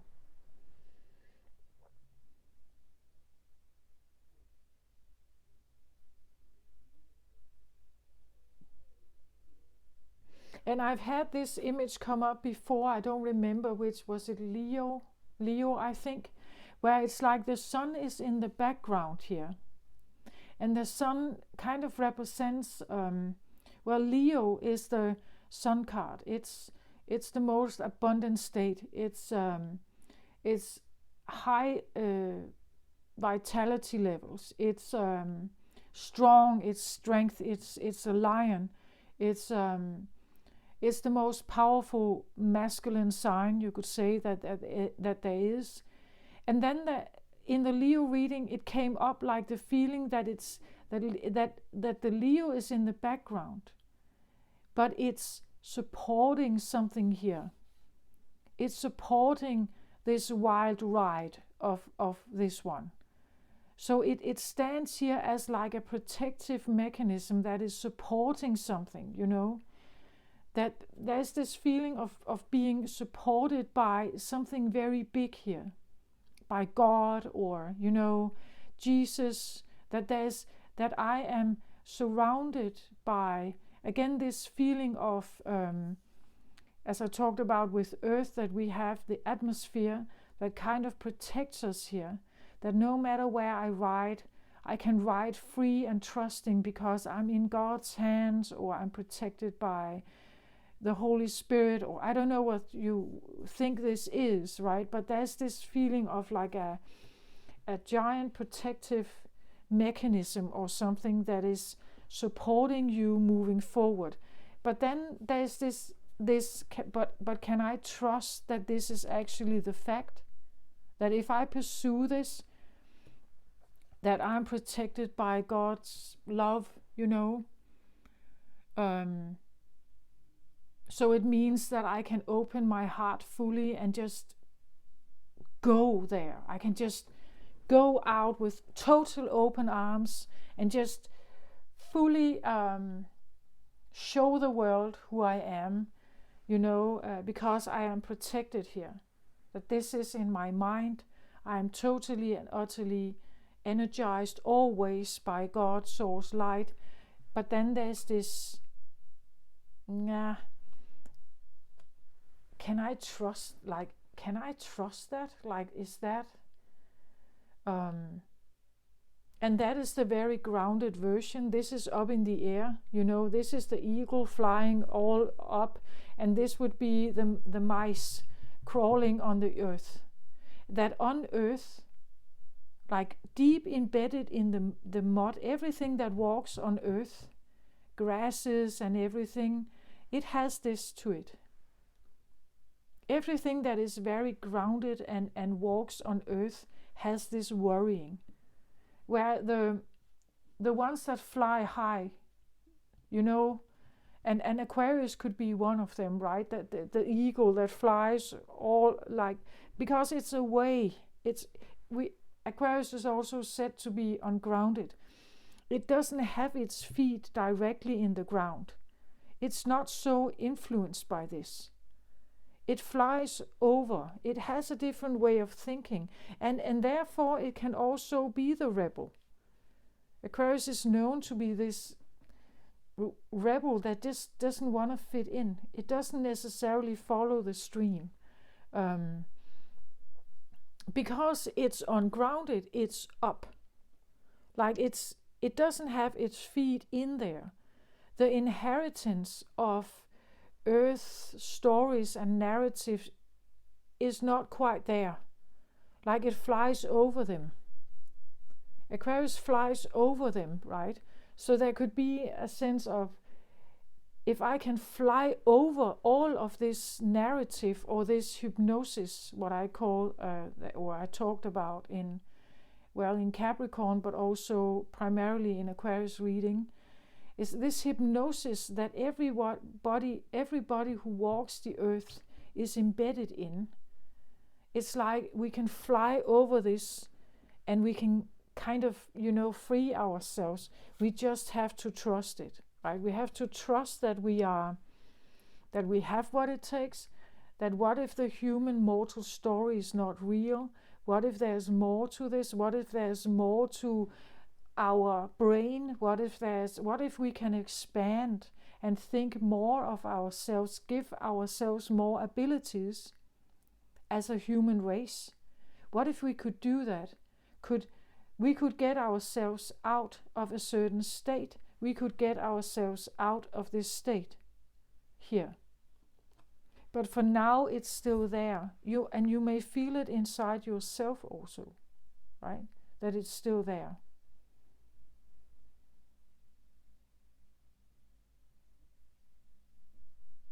That's what I feel.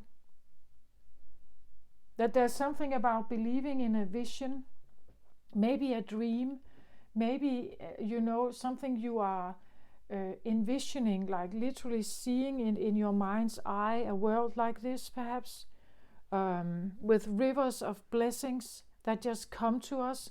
She sits here in meditation, right? Like this one, just sitting here, attracting to you everything you need. You are totally and fully sourced by, source, God, light.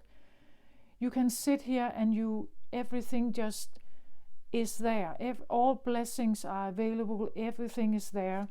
And wanting to attract that into your life. Moving forward here without any fears, with like total trust and open arms, because you feel the embrace, or you want to trust the embrace of that God has you. Like it's a feeling of being directed by God's hand, and because you are following His lead here, you are allowing His lead. He protects you, right? He protects you on your path forward.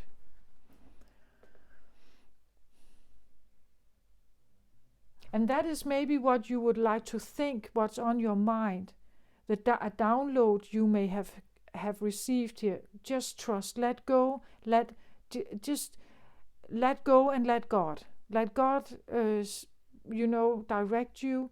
And when you trust that, just move forward with trust and open arms. Trust that you are supposed to do this. God is designing you, or is urging you to be His, you could say, hand in the matter, or His voice in the matter. You just move in that direction, right?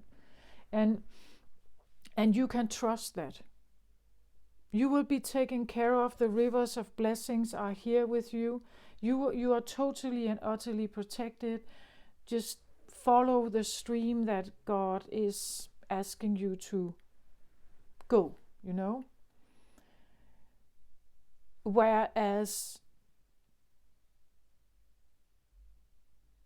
there could be a part of you that is second guessing this, right? That is worried about fully letting go, opening your arms fully, like just letting yourself relax in the flow of God's hands, right? And that there is something in that feels, but that's not the human, like that's not what we do here on earth, right? We can't just trust, we can't just let go, we can't just do that. And it's not normal, right? It's unfamiliar, it's not what we are told we have to be on guard, and we have to, work hard and things like that. So this is a totally different way of thinking, and you could be like it. Can I own this? Like, is that me? Is that really me?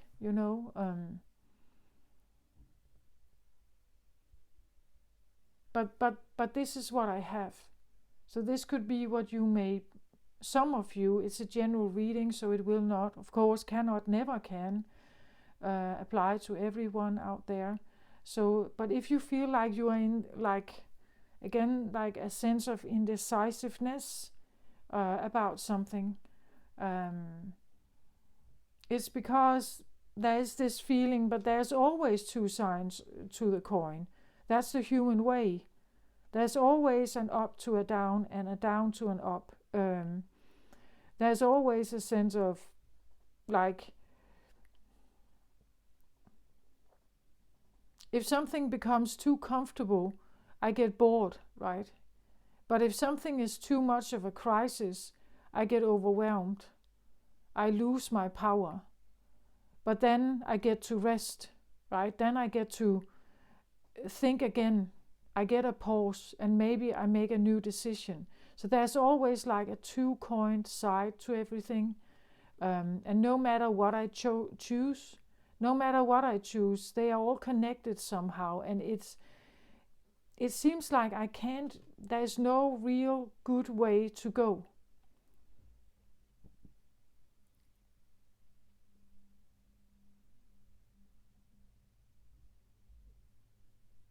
So maybe I should trust a guidance. Maybe I should trust that there's another way, or is there another path for me?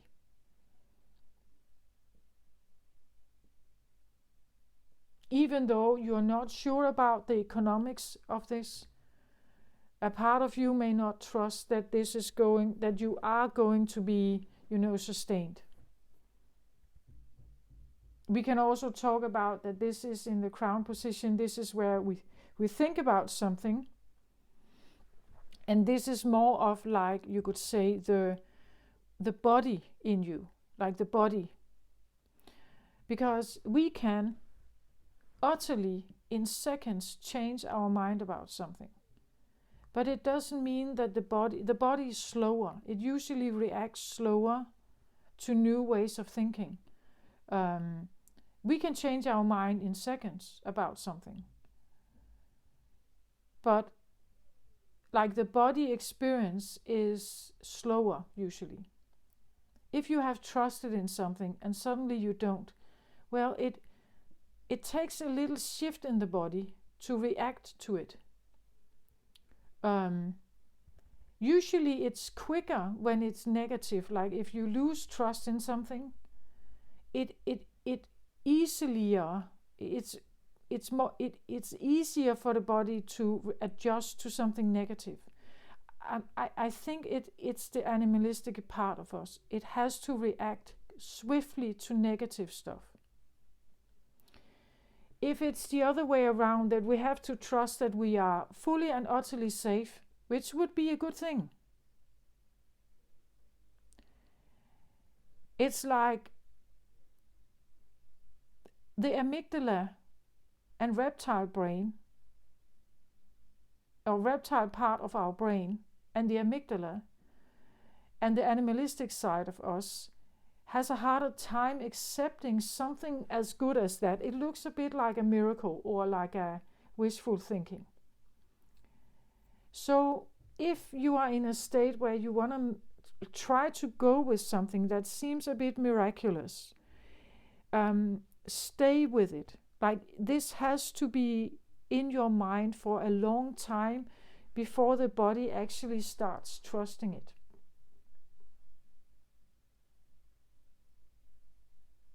So right now you could have a discussion between your brain and your body, and what the body has a long, eon-long history of and proof of.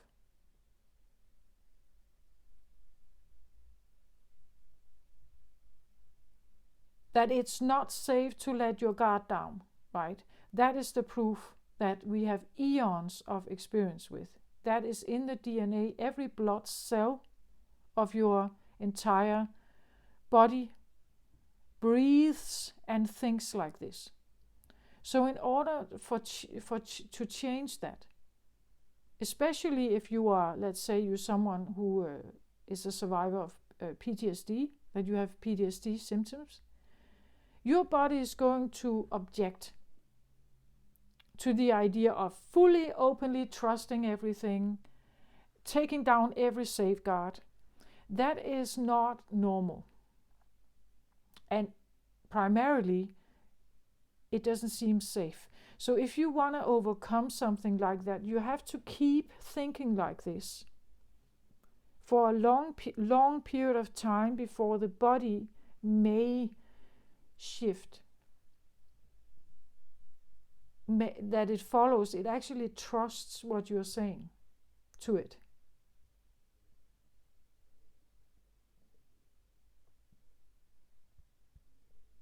Right?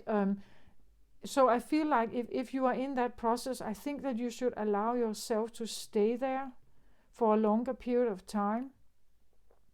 I think it's the same thing that happens when a young monk or a young person decides to enter a Buddhist temple. So they come from the noisy environment of the everyday life they have lived. And then they enter the walls of the monastery. And first, you will be asked to sit in meditation, and it will be difficult, right? It will be difficult because your body and the way you have been thinking is still somewhat entertained from the previous environment. The more you stay, the more you say to yourself, well, I'm in command. The brain is in command here. So I decide that we stay. I decide that we need to calm down. I decide that we need to, I want to create this inner peace in my life. I want to have this heaven on earth. The more you stay, I guess for the first week or so, you may be debating whether you actually want to stay in the monastery or you want to walk away. If you decide to stay, you overcome this. The more you get aligned with the energies here. But it takes a while. It takes a decision, a firm decision to hold on to it and then staying and sticking with it. Because otherwise we will go back. Otherwise we go back to something that for some reason seems more familiar. Our body is totally aligned with that. It has been surviving here for a long period of time. So even though it's not good, we may go back to it. If we want change, so you need a steadfast thinking here, and then convincing your body, even though it's going to react to this, and worries may come up and all kinds of stuff, you still have to stick to this choice you've made, and then it will eventually get there over time.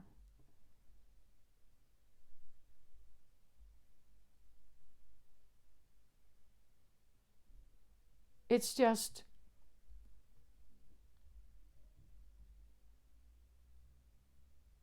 it's like an inner debate that is going on.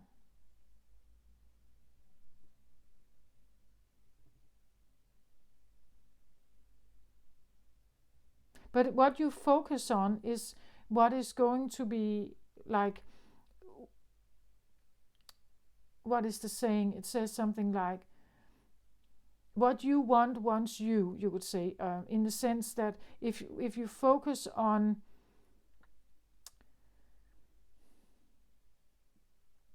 you're not focusing on the search or the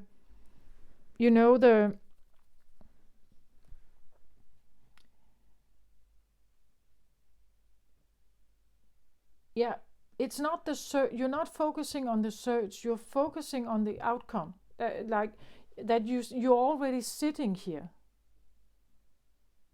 So when you envision something, it's not that you're looking for it, it's that you're already there. So when you think about something here, you're already there. You own it so much that you are identifying with it. It's already here. I'm already this person, or I'm already doing this, or I have already opened my arms. I am free. I am totally trusting and free, and I'm protected. Nothing can happen. I can't be hurt. Nothing can happen to me. That you have to embrace that fully here, as if it's already here, and you start acting like it. You start acting like it.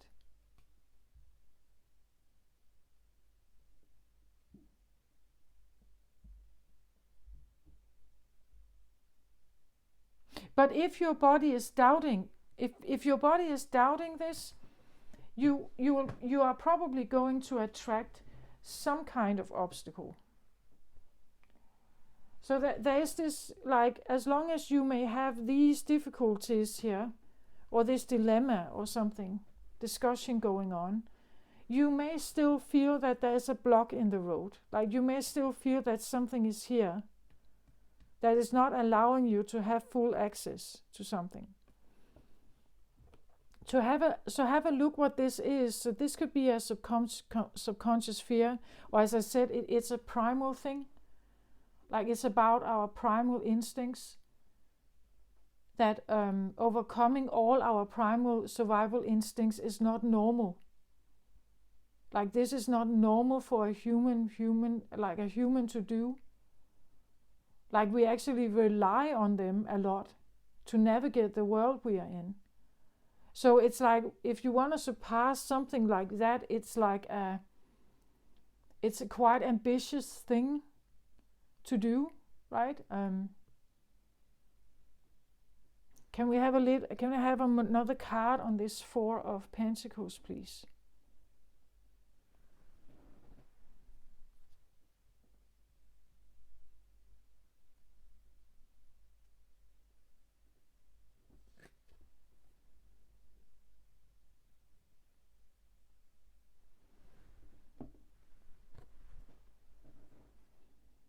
So I get 9 of Ariel here, and you see the butterfly, or not butterfly, rainbow here again. We see the unicorn, even how she rides here, off on her horse. Everything is just beautiful and peachy and everything here.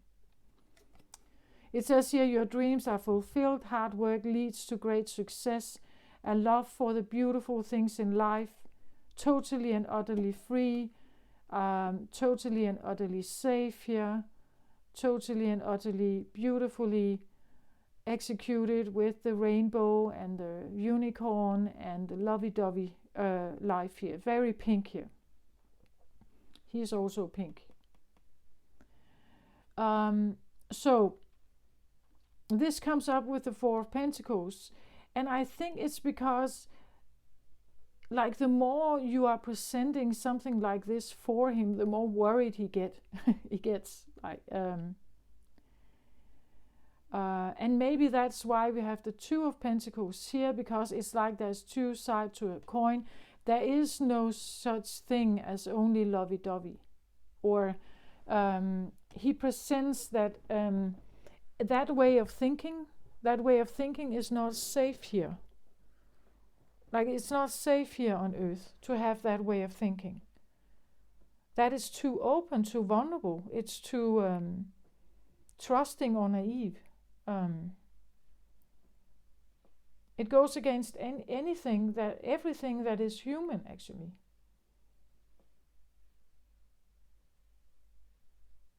But it also prevents heaven on earth, doesn't it? Like like he can be the preventer of heaven on earth. Like, that exact criticism, or that exact wait a minute, or that exact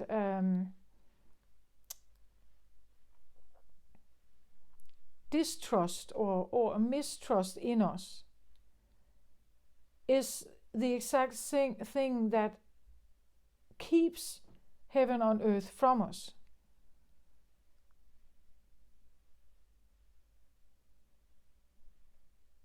And why is it keeping it from us? If you could follow your dreams, if you didn't have that inner criticism, inner critic, or this inner mistrust in some way, maybe you could pursue your dreams. Why is it that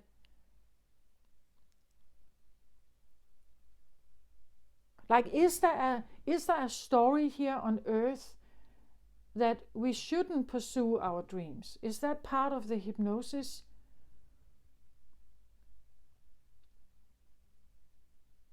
That we can't trust in our own divine creator abilities, and therefore we shouldn't trust our inner ideas or our inner creativities? That it's somehow too lovey-dovey to think that we can just ride off towards the sunset and everything is going to be peachy.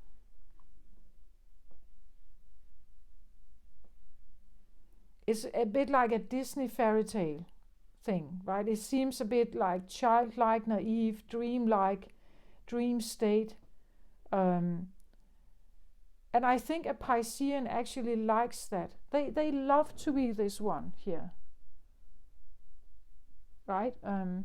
But then there is this part of you, as I said, the yin and yang. There's this, even though you are very feminine and you're very Piscean, there is still this white dot in the yin and yang symbol. And that is maybe this one speaking, right? That there could be just a little voice in you that says, yeah, but that's not how it works, right? Also because that yin side is very much aware that there is a yang side also. And the yang side speaks about other things. It wants other things in this world. It is, you could say, if you are a worshipper or that this is your dearest place.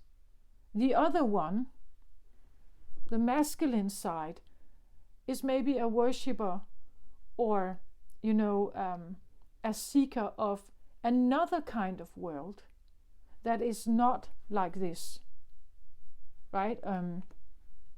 It wants another kind of world. So therefore, there is always these two sides of the coins to be considered. And is it possible for them to live side by side? Is it possible to have an earth that can embody and, create connection between them instead of creating war or dispute or something?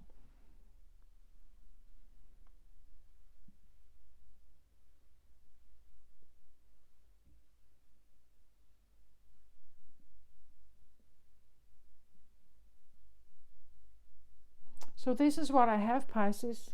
An advice, please. Can we have an advice card for the portal keeper? I think for the portal keeper, or the awareness of the portal keeper.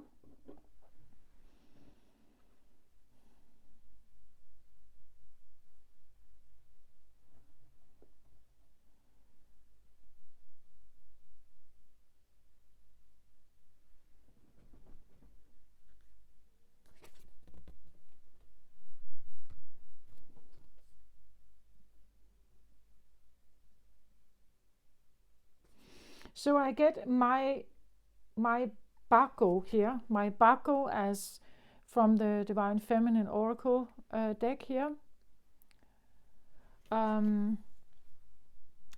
She is a warrior saint. I am a warrior of love. My devotion attracts resources and support. So, well, you could call her in here in your pursuit to talk with the portal keeper here. I'm a warrior of love. My devotion attracts resources and support. So if you are devoted here to believing that you are on a divine path guided by God, and your devotion to that path is what you want to do with your life, then you become a warrior of that deed, right? You become a warrior or a participant in this journey, and the devotion you put into it is going to attract the resources and support. As I said, it's like you are protected by something that is behind you. It's like it supports your, it's not in front, it doesn't steal the picture. No, it wants to let you shine. It wants to bring you forward with all the, support that you can get. So that would be what this card talks about. That the more devotion you put into something, it will attract the resources and support that you, as long as you are a warrior of love and light here, right?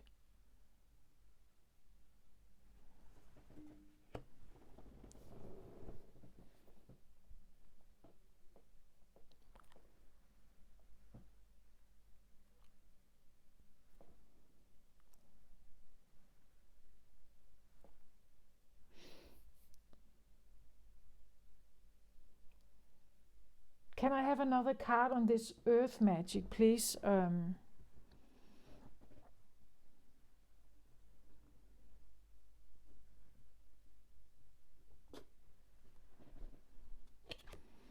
Okay, so I get Queen of Air here. I feel like whatever is supposed to happen here, it has something to do with throat chakra, third eye, crown chakra. This is air energy, Queen of Air. It could be Aquarius energy, Gemini, Libra, Aquarius. It's about voice, it's about identity, it's about the way you think. What thoughts can you allow? What consciousness level? What can you comprehend? She has a guide here. She's working with something. As is she's on the horse here. So there's something about what you may speak or write. Maybe you're a writer, maybe you write articles, maybe you write books, maybe you're just like a philosopher who, second guesses society, or but there's a strong guide here with you that helps you stand your ground, so that you will not be crushed by the masses, or so you will not be crushed by the, and it just takes one. Actually, it's interesting, this idea of how a lot of gossip can crush one person if they are alone, but if they just have one friend that is there for them and who supports them and tells them that they can do anything in the world, that they can do, even though there is such a massive push on you, just this one person allows the doubt, right? It allows that you're doubting the big masses. But if there is no friend here, it becomes more difficult to doubt the masses. But if you have just one grandparent that believes in you, a mother, or a friend, a sibling, or even a guide here that believes in you, you can grow. And the Queen of Air is quite. She usually has a sword, and I see her very much as, well, you can come closer and let me hear what you have to say. But if you are not respecting my integrity or my autonomy or my authenticity here, well, I could just as easily cut your head off. And in that way, and she is also holding a sword here. In that way, I feel like it's very much about not allowing, something to kill your dreams. If you think there's something you can create here on earth, you hold on to that dream, right? Even if nobody supports you, I will support you. But you may feel your own inner questioning. And it's just a matter of time. If you stick to it, if you stick to it, and you keep that dream going, that you imagine yourself sitting here, and maybe you can only do that for a couple of minutes, but then if you do it every day, you will maybe be able to do it 20 minutes or an hour or so, and you see, the more it comes in, the more it comes into your life, like and that is what I feel like happened. It's like practice. Like when you start, it's new. You may seem like it's failing. You don't know. Like riding a bike. The first time you try, you tip over. You fall, you hurt your knee. The more you try, eventually you have the balance. Eventually you bike, right? So it's like any other rehearsal exercise here. But the more you do it and commit to it, the more it will become normal, or the more it will become accessible to you. The more it will come into your life, the more you manifest it into your life because you choose it. The more she will come here forward to speak or be something here, to speak or be something, or both. She could be a preacher, a speaker, a writer, a journalist maybe, or but she writes certain things.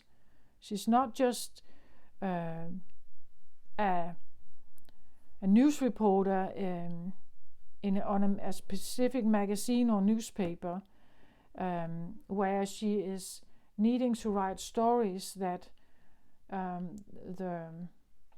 the editor wants. No, she's an independent one. She could be a freelance writer here, and she is speaking from a very particular place of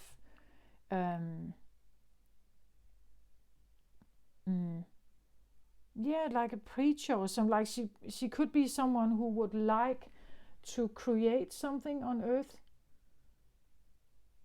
As I said, maybe you start with your own family or the one you live with. Then it's your neighbors, maybe, if they like the same things. And then it's maybe another neighbor. And then it becomes, the entire street, maybe. Or it becomes, it becomes a village, maybe. I don't know, maybe you have preacher abilities here. Or you have a voice that is, Of course, it takes the right people. Like people that are very embedded in this, they will not understand this, I guess. So it takes the right people that are ready maybe to expand their mind, to allow something else to come in, who is questioning the hypnosis or the hypnotic state that I believe that many of us humans are in. A hypnotic state that also governs our ego state and the way our ego operates and thinks. And yes, it takes something else to break through that, to find that crack in the wall, and to reshape something. And it takes the right people. But as I said, sometimes it only takes one, right? It takes one particular friend, maybe, who is liking it, supporting it, trusting it. Yeah, so this is what I have. I hope this helped Pisces in some way. Don't abandon your dreams. I really think that Pisces is one of the signs that literally can move mountains, because they tap into another world, and there are resources there, as the card says here. There are resources and support available there. So never abandon your dreams, Pisces, right? Okay, this is what I have. Please take care of yourself out there. Love and light to you. Yeah, that's all I have for now. Bye-bye.